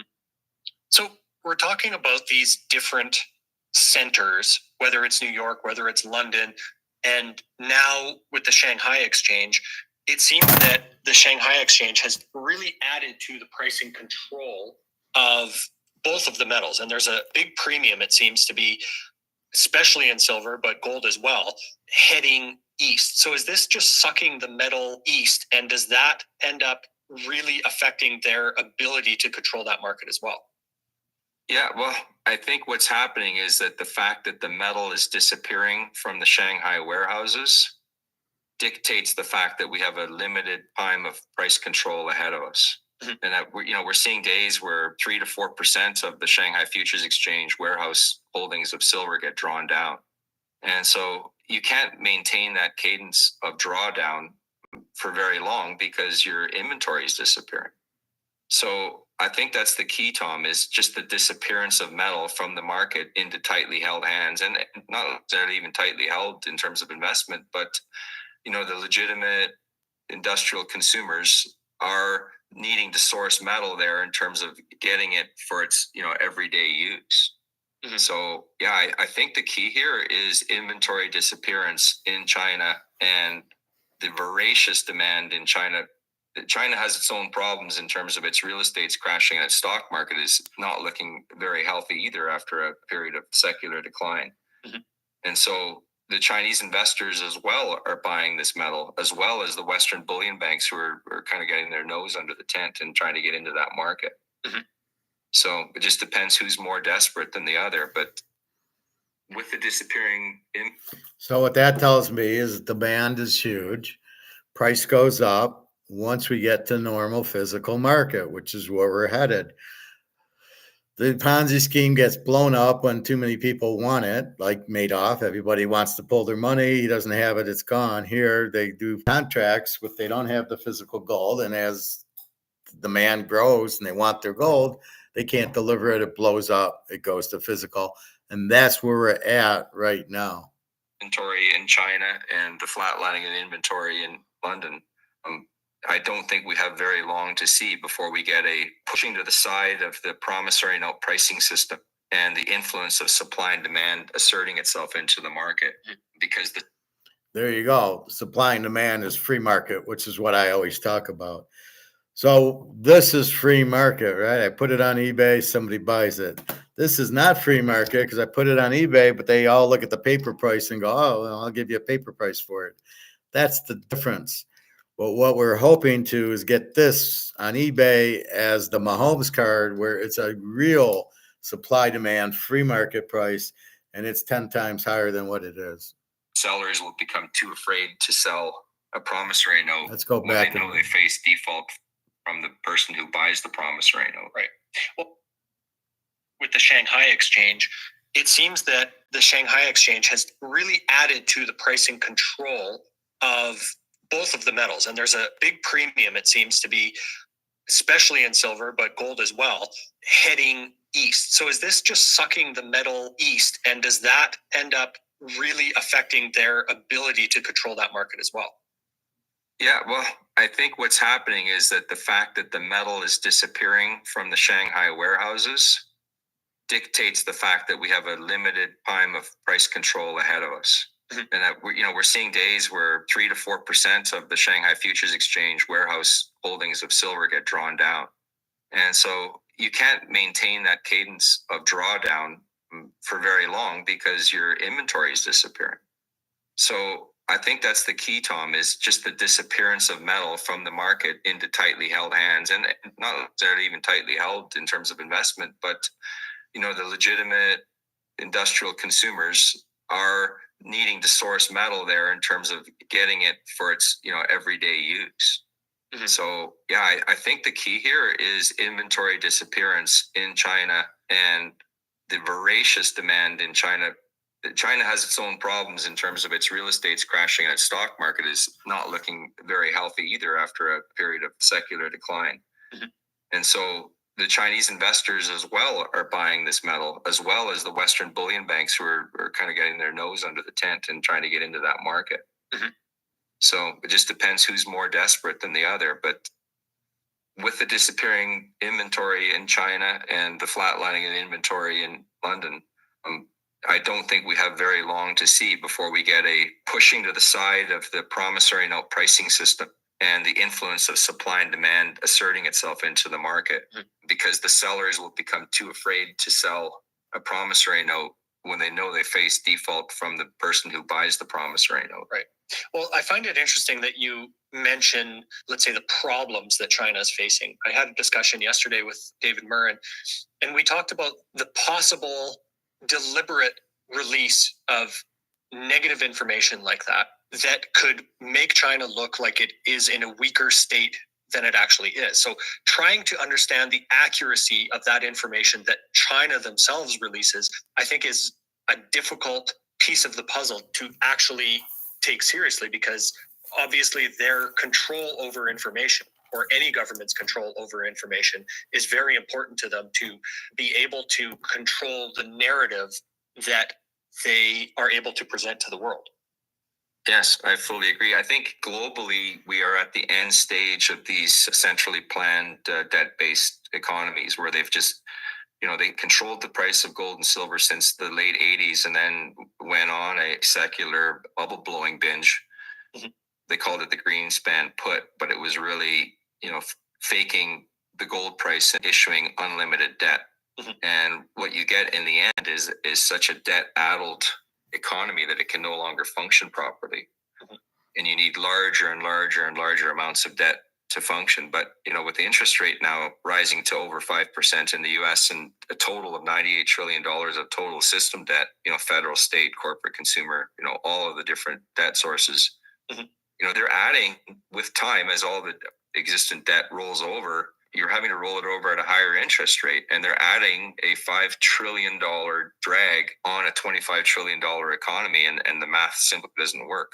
When we saw them spike the money supply in 2020, 2021, and 2022, for me, I knew that the game was over, because you'd have price inflation, and the sustainability of the debt bubble is not there when you've got rampant goods price inflation, which we have in the system. Okay, first of all, there's no such thing as price inflation, as I tell you. I hate when these guys come on and then they say stupid things like that, and you realize that he really doesn't know what he's talking about. The only inflation is the inflation of the money supply. You printed too much money. How the fuck does that turn into price inflation? It doesn't.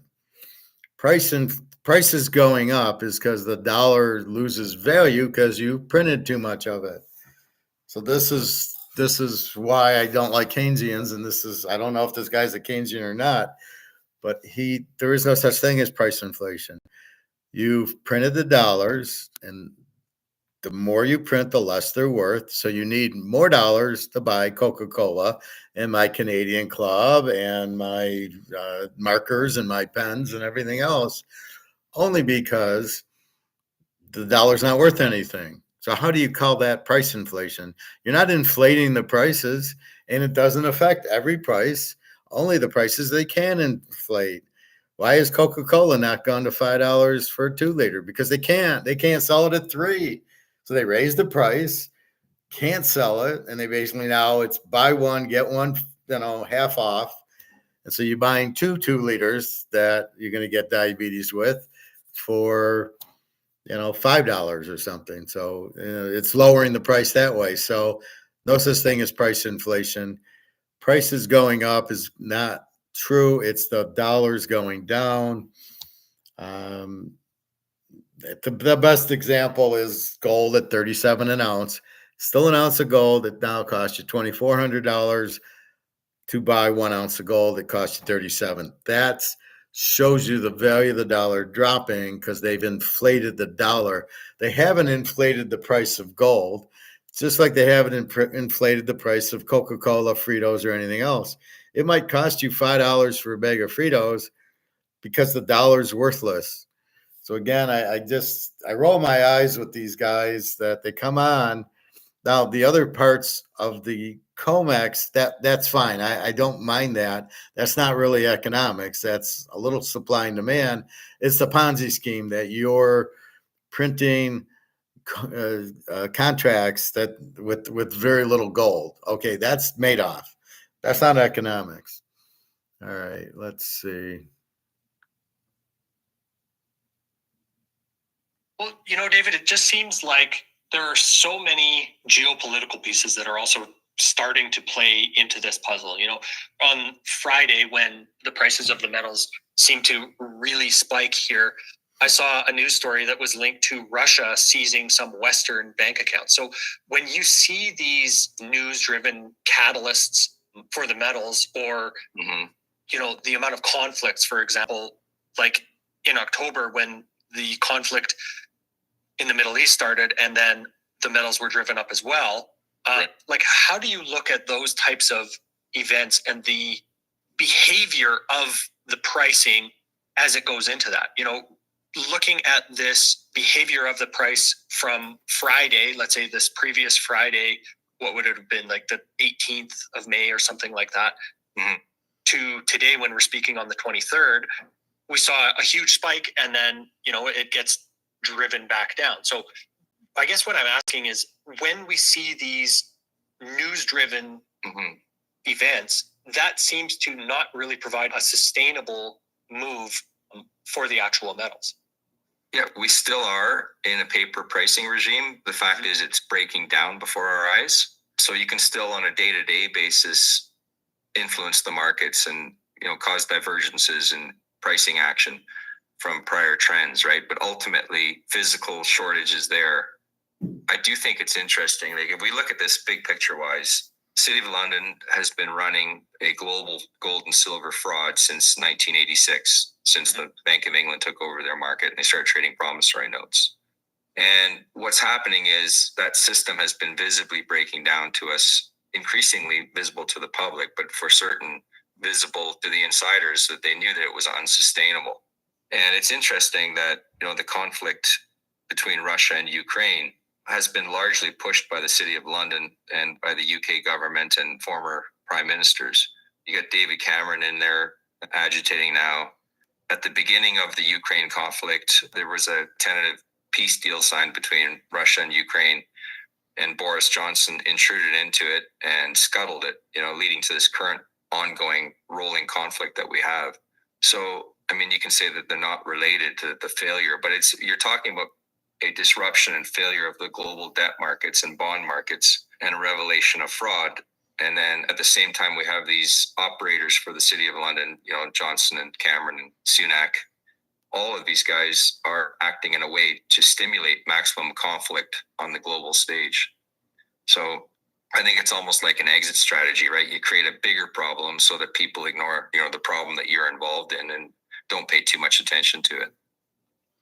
Yeah, it seems that as we're able to see more of these examples and these news events, it shows you the actual behavior of how those end up affecting the metals prices. But, on the other side of that, when we see central banks buying all kinds of gold and likely driving much of this current price appreciation, how can that affect the price of silver and even copper accordingly?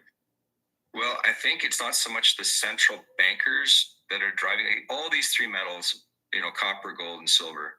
All three of them are historic monetary metals, and they all ran in the 1970s when there was loose monetary policy, and they're all running now at the same time that there's loose monetary policy. Mm-hmm. So I think that what we have is that, Bloomberg was pushing the story that central bank buying of gold is actually driving the price of gold higher. But when you look at the net increase in the gold demand, in a 155 million ounce a year market, mm-hmm. the buying by the central banks was only adding, between 1 and 3 million ounces a year, depending which numbers you looked at. Mm-hmm. So I know that the price of gold is set at the margins by the last buyer, but still, as a percentage of the total market, given some of the declines from the gold ETFs and other vehicles, what we were seeing there was the fact that the central banks weren't adding enough to be the prime driver of gold, number one. And number two is that the central banks are certainly not buying copper and silver, that we know. Mm-hmm. So, over an 8-week period, they were all running, copper, gold, and silver were running, within 1.5% of each other, mm-hmm. in terms of total increase in the price of these metals. All right. I think I have another one. I saw that's 2 weeks ago. There was one he just did yesterday. Rules in the rule book that allow forced cash settlement. Yeah, this is the one I was at the discretion of.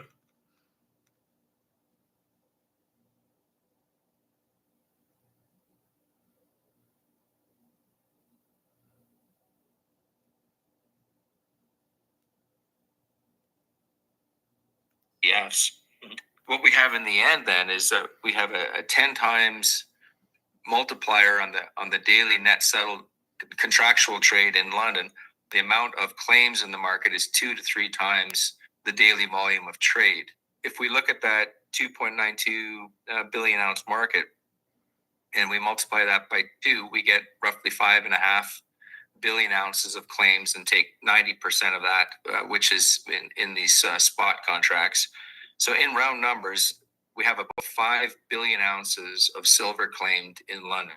And that using a higher multiplier of 3 times daily volume, being the open interest or total number of claims, we have a little over 8 billion ounces of silver claimed in the market.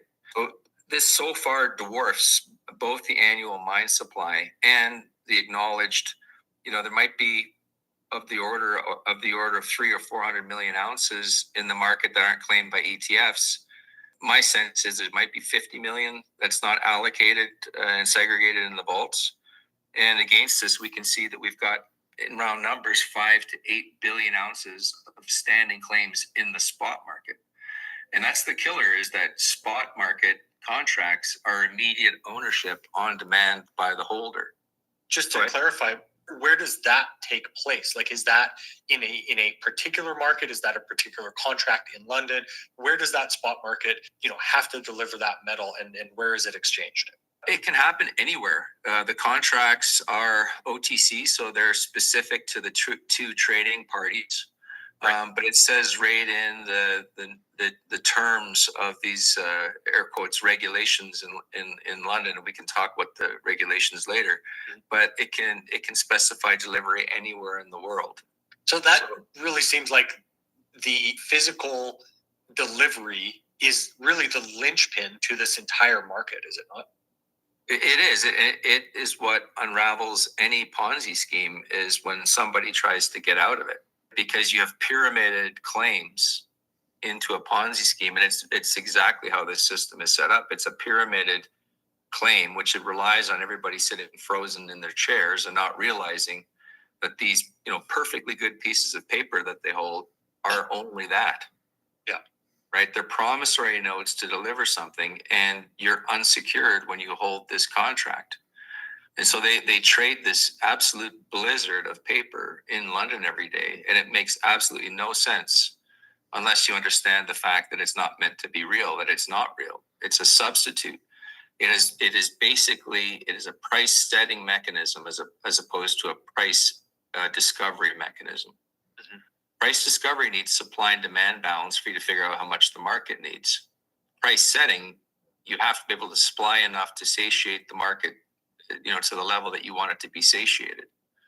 And I think this is the big thing that people are waking up to. And I think that's why, all of a sudden these bullion bankers are showing up in Shanghai. They are starting to see demand now for delivery in all the trading centers in the world, because we've got this 260 million ounce silver deficit this year. And over the last 5 years, we've had 1 billion ounces of total deficit in the market.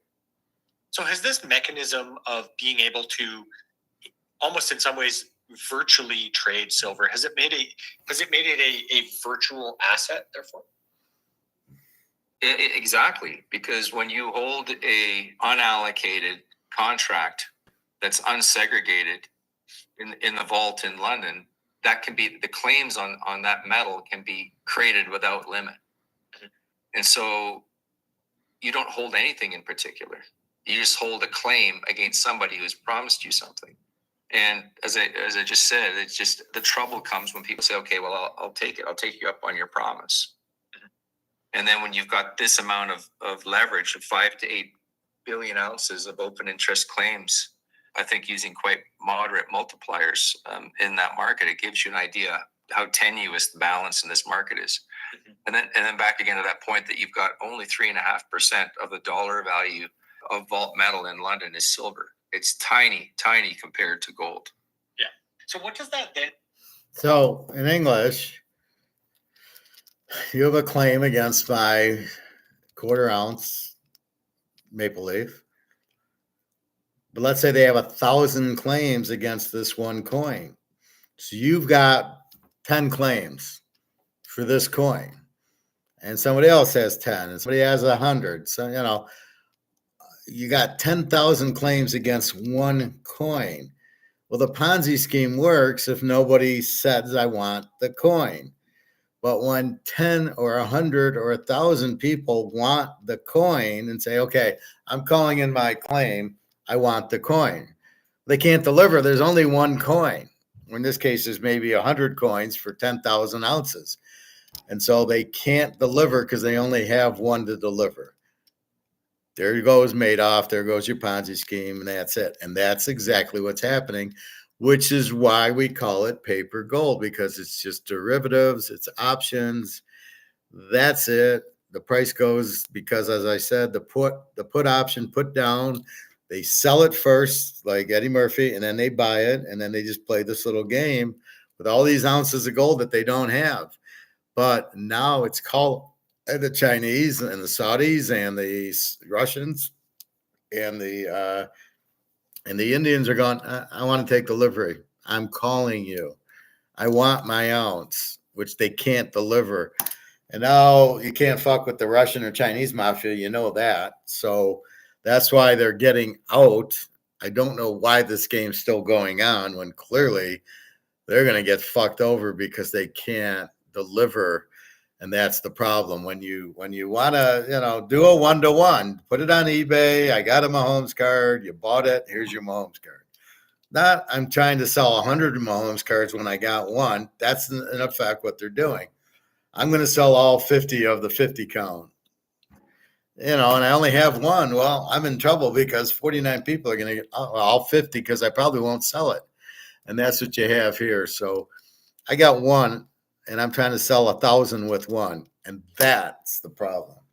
And that's the bottom line, Mr. Stone Cold. For the open interest. And what did May and now obviously going into June, what does that look like?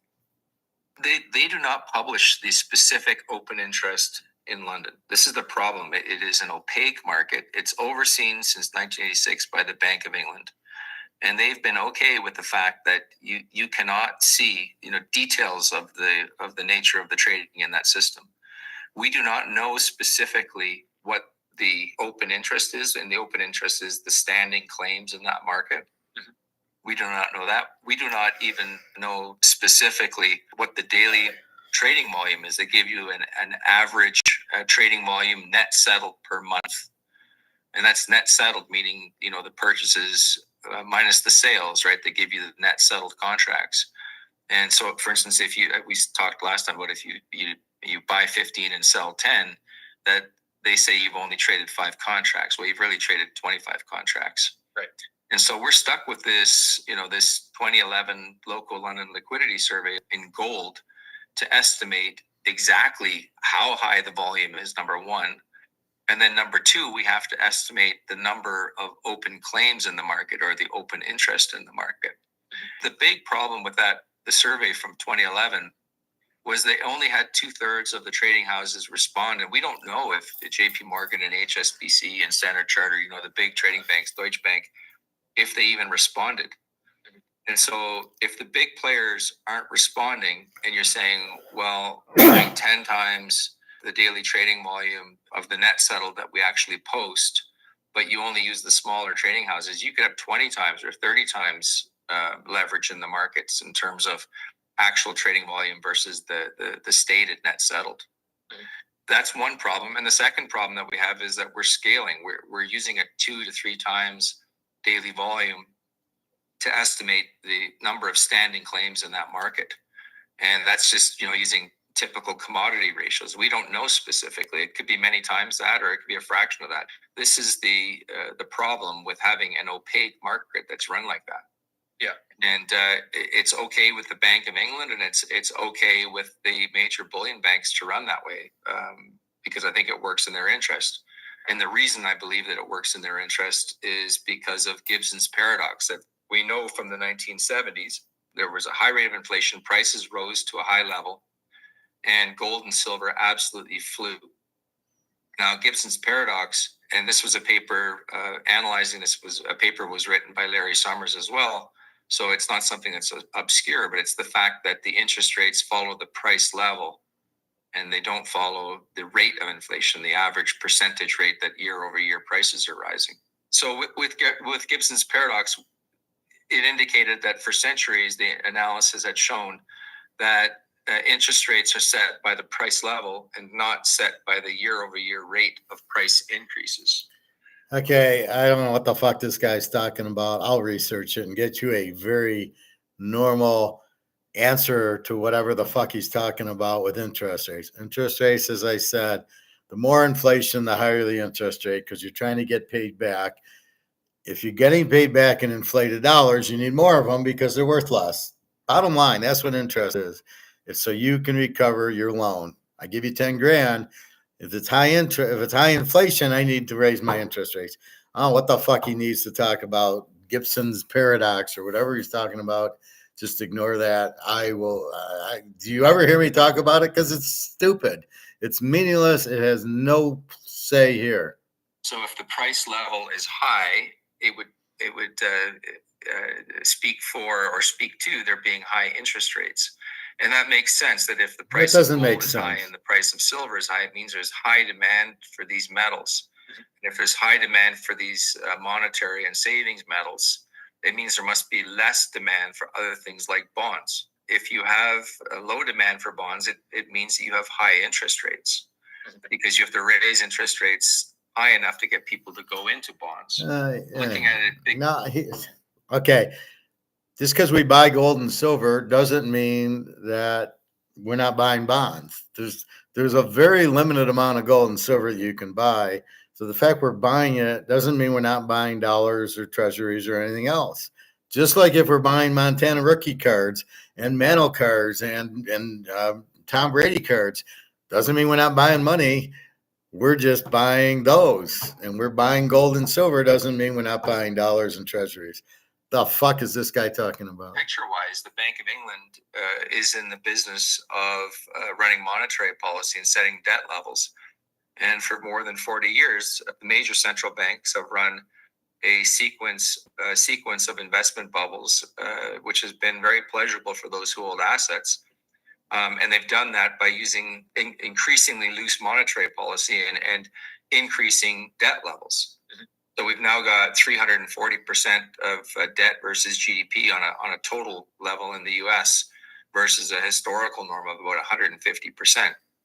To get back to your original question, that it is in the interest of the banks who benefit when there's investment bubbles and financial bubbles, and it's in the interest notionally of the central bankers to run a big party with public being none the wiser. And the best way you can do that is by essentially shooting the canaries, which are of loose monetary policy, of excessively loose monetary policy, and those two canaries are gold and silver. So in some ways, I don't know what that just are meant. they running the Shooting system the same way they run the banking system, in the way that they use this fractional reserve lending, where the bank doesn't necessarily have the amount of currency available for all the claims on it? Is this very much the same thing? Yes, it is. The ability now that's held by these bullion banks and indirectly by the central banks is that there can be as much gold and silver issued into the market as you want through these promissory note contracts, these promissory note spot contracts that are traded in London. It allows you to flood supply, artificially flood supply into the market of this paper metal. That would depress the prices. Like, oh, you need metal here. How many 100 million ounces do you want? Okay, done. Right now, that works tremendously as long as the metal is not people don't try to extract the metal from the system. Yeah, but we have shortage, and so that's happening, and that's why I think not a shortage. Nobody wants to hold dollars, you idiot. So this guy's good at some points, and some points he doesn't know what he's talking about. There's no shortage. It's just the demand for gold has gone up because the dollar's going out. And no, you can't print as many dollars as you want, and you can't print as much gold contracts as you want. There's a limit to it. And that's what's happening. You're printing all these dollars. That's inflation. There's no value in the dollar. People are running to gold and silver, and the contracts are out there, and they don't want them. They want to settle. I want physical. And that's all that's happening. It's normal. This is normal economics, not what the fuck he's talking about. There's all that's happening. So you can tell when a Keynesian's talking. He brings up this shit that, well, we need so much demand, and the interest rates are up because of this and that. I don't know what the fuck he's talking about. He did on the other stuff, but on this, he doesn't quite get it. So no, it's got nothing to do. You cannot print gold. If you print dollars to death, the value of the dollar goes to zero. That's why you buy gold, because the dollar's gone to zero. You have no choice but to buy gold. So we talk about it and teach you in this way. He's talking, nobody understands I have a hard time following this guy because I don't know what the fuck he's talking about. He's not talking English. But he just talks to be heard. And you go, wow, look what he said. Oh, geez. Bullshit. We're seeing bullion bankers that all of a sudden, want to travel east. Right, and we talked about that last time. Mm-hmm. So, David, how did the LBMA come to have this power basically bestowed upon them? Well, I put out an article in my Substack. Nobody cares about that. In 1986, there was the Financial Services Act that was created, and it was passed through the UK Parliament and originated in the Thatcher government. And with that, with that new legislation, the Bank of England was given oversight. And if we look at the Bank of England's trade paper, which is the Alchemist, and we look at issue number 68, we can see in there that the founder chairman of the LBMA, he's writing a congratulatory letter to the LBMA on the 25th anniversary of the LBMA's creation. And he states in there, and this is a quote, he said, the eventual outcome was that the bank, being the Bank of England, assumed formal supervision of foreign exchange and bullion markets in England, and where where the bank refers to the Bank of England. So he says that in 1986, so the FSA legislation was passed in mid 1986, and a guy says in October 1986. I wrote to all the associate members informing them that I had been asked by the Bank of England to give some thought to the organization of the market, being the gold and silver market, in light of the forthcoming enactment of the Financial Services Bill or the Financial Services Act. What he got back from those bullion bankers who were trading in London was recommendations for a regulatory document to regulate their trade.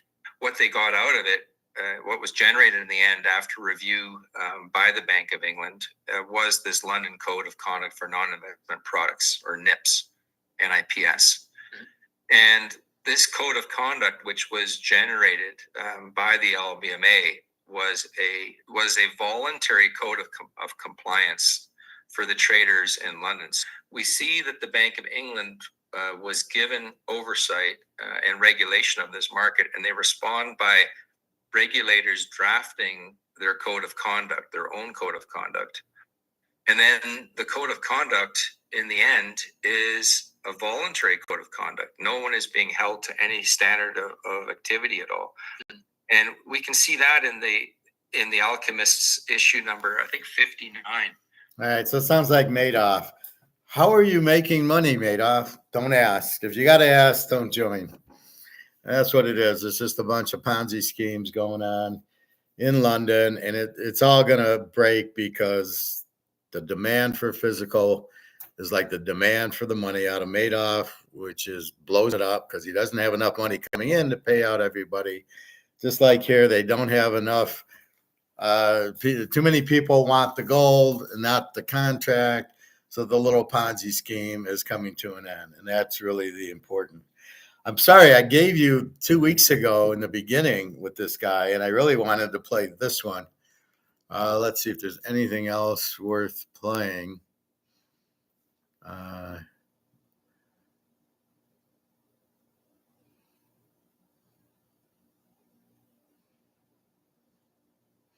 Well, let's go up a little bit.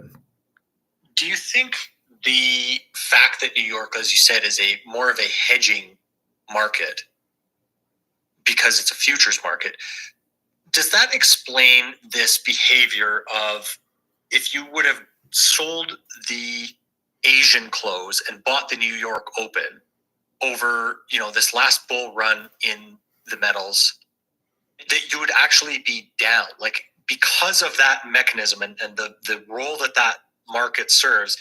Yeah. Do you think that explains that behavior? Yeah, when New York is open, the markets, the cash markets globally are definitely impacted by the trading that goes on there in that market. So yeah, it does make sense that would have an effect on the price, or that has driven the price down, because again, they're untethered in the New York futures market in terms of, you're not trading bars, you're trading promises for bars, and then you're only having to deliver the bar if somebody demands delivery. And then when you look at the actual regulations of the COMEX, there are 3 or 4 different rules in the rule book that allow forced cash settlement at the discretion of the directors of the COMEX. So they can, if you have a contract, you say, well, okay, I have a June contract, I want delivery. They can say to you, we're going to enforce a cash delivery provision here. It might give you a premium, but here is the requirement because we think it's in the best interest of the market. And, looking back on silver now, it's interesting, that note that was put out just a few days ago, June 3, by Michael Lynch. And he's got the website econanalytics.substack.com. He notes in the June contract that, we're into the delivery period now, but leading up until the delivery period, there was, there was 4 days. For a 4-day period between the 6th and the 3rd day to first notice, he says that 22% to 42% of the open interest vanished overnight each day. So from day to day, 22% to 42% of the claims disappeared when they reopened in the morning. And this is due to this cash settlement provision. We just don't know whether it's being driven by inducement, offering people extra cash, or if it's being driven by coercion, all kinds of forms of that, or if it's being driven by notice from the directors of the COMEX. We don't know. But that's typically a non-physical contract, although there are provisions for taking delivery. but it seems that you can only take delivery if it's comfortable for the market. Yeah, I've had Michael on the show a couple times, and Yeah. his analysis is interesting. I like his analysis too. The key for David, you mentioned earlier this kind of relationship between the ETFs and the exchanges or the bullion banks. Like, do you have any views on how much physical silver the ETFs really hold? Do we have any transparency to understand that? Here's the challenge is the fact that you can audit silver holdings. If you're an ETF, you can have them audited, but there's no way of one either verifying the honesty of the ETFs in terms of rehypothecation or the claims that they allow to exist on the metal that they own. Number one. Number two is that sub-custodians. I read the SLV ETF this, and it seems to indicate that there's not a full audit for the sub-custodians. So you have custodians and sub-custodians who hold the metal. So that's a second venue for which that metal can be held in an unallocated form or have multiple claims against it. Yeah, so the issue with ETFs, and this goes back to Jeff Curry of Goldman Sachs saying that the ETFs rehypothecate or sell their metal or claims on their metal into the market. Because there's no way to ensure how many claims there are against the ETF metal there in the vault. So that 500 million ounces that's in London, it could have. This is why I keep you out of ETFs. It's all paper. You can't get your gold out of it, and there's like 1,000 to 1. So if you think, oh, I'm going to own gold in an ETF, you're fucked, because it's the same thing we've been talking. They're rehypothecating, which means they're selling your claim with all these contracts, not the real gold. So you think you own it, and 1,000 other people think they own it. That's why you don't play with paper. That's why you don't play with ETFs. That's why the bottom line is you buy the physical. That's the only way that you're guaranteed that you're going to be fine.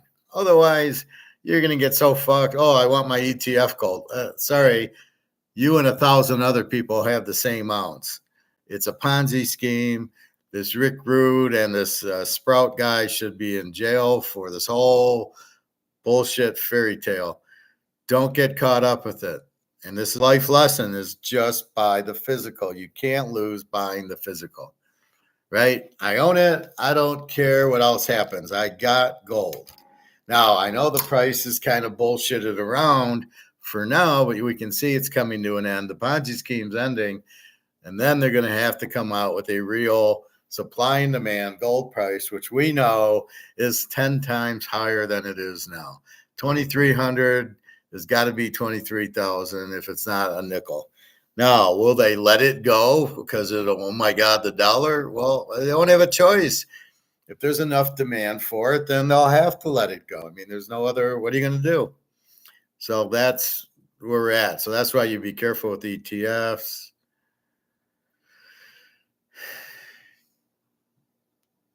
And I think that's about it with this guy. So that's our gold. That's our little thing. So you are aware of, hey, Greg and John, you are aware of all these paper bullshit Madoff schemes. That's the point. So that's what's happening. And well, COMEX, what they said was it's really set up. It's not set up to be a physical price of gold. It's set up to be a futures market. So COMEX has never really been, I'm going to buy gold and silver. So I don't know why they're getting the price of gold and silver off of COMEX. There's a futures price and it's all paper. So it's all bullshit. The London exchange is where it's supposed to be the physical price, but they're playing games too with this gold and silver paper. And here come the Chinese and the Russians to say, we want a real price. That's why China's buying it hand over fist and got 60,000 tons. They're going to take it over and they're going to price it. And their price is going to be a whole lot more than our price because it makes sense. When you have it, I have the gold. I want it to go higher. I don't want it to go lower because I have it and you don't. So I want it to be higher. Anyway, let's go through the baseball picks one more time. It's 6 o'clock. You can make your bet. Anyway, this is what we're looking at. David Jensen, the London Metals Exchanges, and the crux of the market pricing.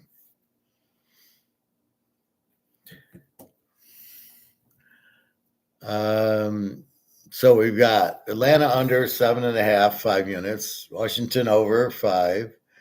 We got Philly for 5. We got Miami over 7.5 for 5 units. We got Pitt over 7.5 for 5 units. We got KC under 9.5 for 7 units. We got Seattle for 5 units, and the 49ers under 8 for 7 units. Tomorrow, I like Dallas minus 1.5. We'll see what it's at tomorrow, but Boston might go favorite.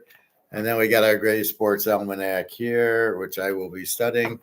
So we went through what teams are in what conference today, and then we will go through, who's the best players in the conference and stuff like that. All we know is it's a mess. The Big Ten is like 18 teams now, and the ACC is a joke. And the Pac-10 is my favorite. They got Oregon State and Washington State. They got a whole 2 teams. And then these transfers are a joke. Uglia Buglia going to Florida State. It's a big mistake. And Ward going to Miami. Why would you let Van Dyke go for Ward? They want to run him more? He's not very good. A lot of interceptions. And Van Dyke's very good. But he goes to Wisconsin, so I don't know how that's going to help him. I don't see why he'd go to Wisconsin. Stone went there from SMU. He didn't do anything. Didn't even get drafted. So unless he's moved on to another team. But Wisconsin's the Cincinnati Bearcat coach. He wants to run the ball and play defense. So if I'm Van Dyke, I don't want to go there. So anyway, we will see. So I think that's about it. Dan Hurley, well, okay. So the question I have there is, how much does Dan Curley make at, where's he at? Connecticut. What does he make? And 70 million was what, 6 years, 8 years, something like that? Is that a good number? I don't know. How much is Harbaugh getting at San Diego? So I would kind of compare it to that, but I that's probably a low number. I think it was 6 or 8 years. And then the question is, what does Connecticut pay the guy? I'm sure after winning 2 titles in a row, I'm sure he got a nice raise. So is it really worth it to try to coach crybabies in 3-point land, or with his offense at Connecticut and winning titles? What is his salary? I mean, is it much different to go coach crybabies? I think you control them a little bit more in college, so that would be my guess. So I don't know, what does he make at Connecticut? It's not like he makes 10 million. He probably makes 50 million. So I don't know. I saw they were doing that when I was on the bike today, and that was my question to them is, well, what does he make now? Is it that big of an increase? And all I've seen is these college guys going to the pros and they fail. Look at Nick Saban went, and he failed because he couldn't get Drew Brees. And as soon as you couldn't get Drew Brees, you knew he was fucked because you didn't have a quarterback. So anyway, be careful with that. All right, I guess that's it. I am going to have dinner, and I need to take a nap. Like I said, I'm a little lightheaded. Kind of comes and goes. I don't know what it is, but probably too much sugar. So I got to watch that and eat a good dinner, and then that's it. Anyway, enjoy yourselves. Buy as much physical as you can get. We now believe that the paper market is just a matter of time till it blows up, Luke, and that would be it. So we know you can't keep the Ponzi scheme going. That's why we're not in the Ponzi scheme. We're on the other side of the Ponzi scheme. So the Ponzi scheme is buy the ETFs or these from the bullion banks, these derivatives, and you get those and you're going to lose. But we're not in those. We're in the other side. We have the physical, and we're going to once the Ponzi scheme goes away, then we'll be fine. And that's what we're waiting for. I don't know if he didn't want to deal with the pros. Again, I'm asking is how much does he make? If you're making 50 million, where are you going to? If he's making 5 million, yeah, it's hard to turn down 70, but sure he's making probably 6-7 million a year, which is probably 30-35 million. That's fine. I'd tell the Lakers to fuck off too. I wouldn't want to be with LeBron. Gold will go up soon and TK is going to run wild. Well, that's what we're hoping for. I think when we get to the end of this cycle in the end of June, and then with what's going on with the war and what's going on with BRICS and gold-backed currency, yeah, that's what I'm looking for. Anyway, so my check will go out tomorrow, and tomorrow is Wednesday, but they probably won't mail that out till the mid-afternoon, and then it gets to the post office, sorted, comes down here. So the earliest I'll get it's Friday, probably Saturday, which is good.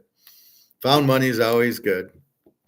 So we will do that, and we'll run to the gold store and buy at least a quarter ounce or maybe a quarter and a tenth, and that'll be good. All right. So have a good night, and I got to get rid of this lightheadedness. I don't know. I've never had this before. See, when you get older, you get all these little aches and pains and weird stuff that you never had before. All right. Take care, everybody. I will see you tomorrow at about 2-3 o'clock. We got NBA. We got let's take our last look at gold and silver for the day.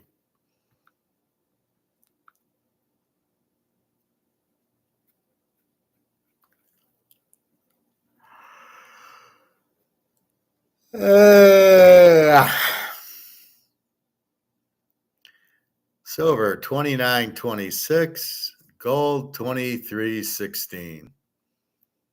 So I'm glad we didn't get that crushed down like we got on Friday, on Monday, and then today it's okay. You can see the derivatives are being bought because there's a little derivative at what 12.30. And then it was bought up at 23.08, and you can just see what's happening there. So the key is when people want to take delivery, they have to have the gold for them. And if they don't, they're fucked. And that's why this is ending, because they're running out of the gold and they're running out of the silver. And when that happens, they have to give them the gold. They have to settle the gold. And then this paper pricing world will finally go away. And then we can get a real physical price. See, and what we know is the demand for this is far higher than what we seem. We don't really see the demand, and then we really don't see the price, and we know they're much higher. With all this inflation going on, how could it not be? So look for a really big price in gold and silver. So buy it. You have maybe a couple weeks left. Then the second quarter ends, and this whole thing of people wanting to take delivery and they're running out of gold. Then it'll go second tier. Like in the Super Bowl, then it'll be, okay, the tickets were put out at $200 a ticket. Now they're going for 10 grand because you can't get them anywhere. And if you want 50-yard line, the guy who has them is going to say, I want 10 grand. You want to go? And then that's when the people start paying like idiots and pay a lot. But as long as there's demand, they can do it. And as long as there's demand for gold, this will go much higher. 23.16. Here we go. So again, this is the paper price, not the real demanded price, which is much, much higher. Thank you, Greg and John. Yeah, she died in, I guess, September, October. And they've been looking for me to give me this part of the trust. And then there's a bigger part of the trust coming, which I don't know when that'll be, a month or two maybe. The attorney said we got to go to court and settle everything and then pay it out. And so that's coming soon. And then they were looking for me, and apparently nobody has my address. I told her, you should have found my address before you mailed this out. And because she had sent it out twice to my old address and I never responded. And she got the letters back. And I'm like, well, what do you think's happening? Like, why didn't you look for me? So I told her, you ever hear of LinkedIn? I mean, I got my resumes on there and all that. You're going to get my email and then you can email me. So it's just amazing how people are. Like, why wouldn't you go on LinkedIn? You're not going to find me here because I'm under the Teaser King, but you certainly, you could have found me. My brother knew about my website, so he's an idiot. But anyway, that's what you have. But thank you, Greg and John. Yeah, no, she was in her 90s. I told Darius, she says, how old was she? I said, I think 93. She says, oh my God, so old. And I'm like, well, yeah, her dad was Russian. They lived through a long time. And, so I'm no spring chicken. So I'm like, yeah, that makes sense. But yeah, she was very nice about it. And Jenna was very nice about it. And I was more like, nobody fucking told me. I just found out because of the attorney. I'd have no idea. So I'll try to find her cemetery and go visit her. And that's about it. So, yeah. Strange family I have. And nobody tells you your mom's dead. Yeah. Didn't the thought never crossed your mind. This is why you stay away from vampires and you stay away from non-stoic people who are out to hurt you. That's why I don't associate with them. And that's, you can see right there. A stoic person, if I knew, I would have told my brother. If I knew that somebody passed away or one of his friends, hey, did you hear that, whatever passed away? How do you fucking just not say anything to me? It's, yeah, I didn't talk a lot with my mother, but it's my mother. Anyway, that I don't want to get too much into it, but yeah, thank you. And very strange, but the check is going to be mailed tomorrow. I'll get it, I think Friday or Saturday, and then I'll split it with the girls and go buy some more gold Saturday, which will make me feel good. And that's about it. So have a wonderful night. Go buy your gold and silver. You can't lose. And I found my Gray Sports Almanac, so I will be studying this. Really, I just need to put it on my spreadsheet, all the new coaches and who the quarterbacks are. That'll be another thing. All right. Have a good day, everybody. Again, watch this Palisades. It's very good. It explains the paper gold. The Ponzi scheme's ending because people want, it's like Madoff. You wanted your money out. If everybody asks for their money out, the Ponzi scheme goes away because there's more people wanting their money than people putting money in.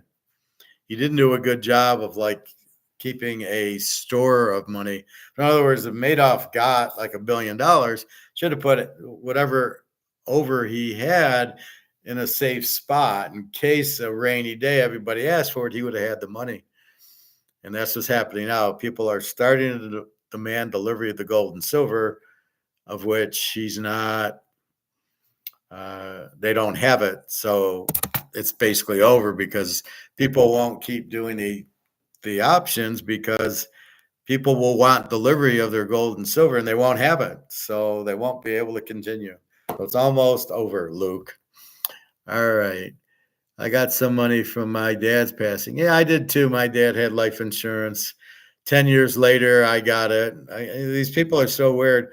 This is through Metropolitan Life. I said, why the fuck didn't you contact me? I mean, because now you got emails. It's not that hard to find somebody.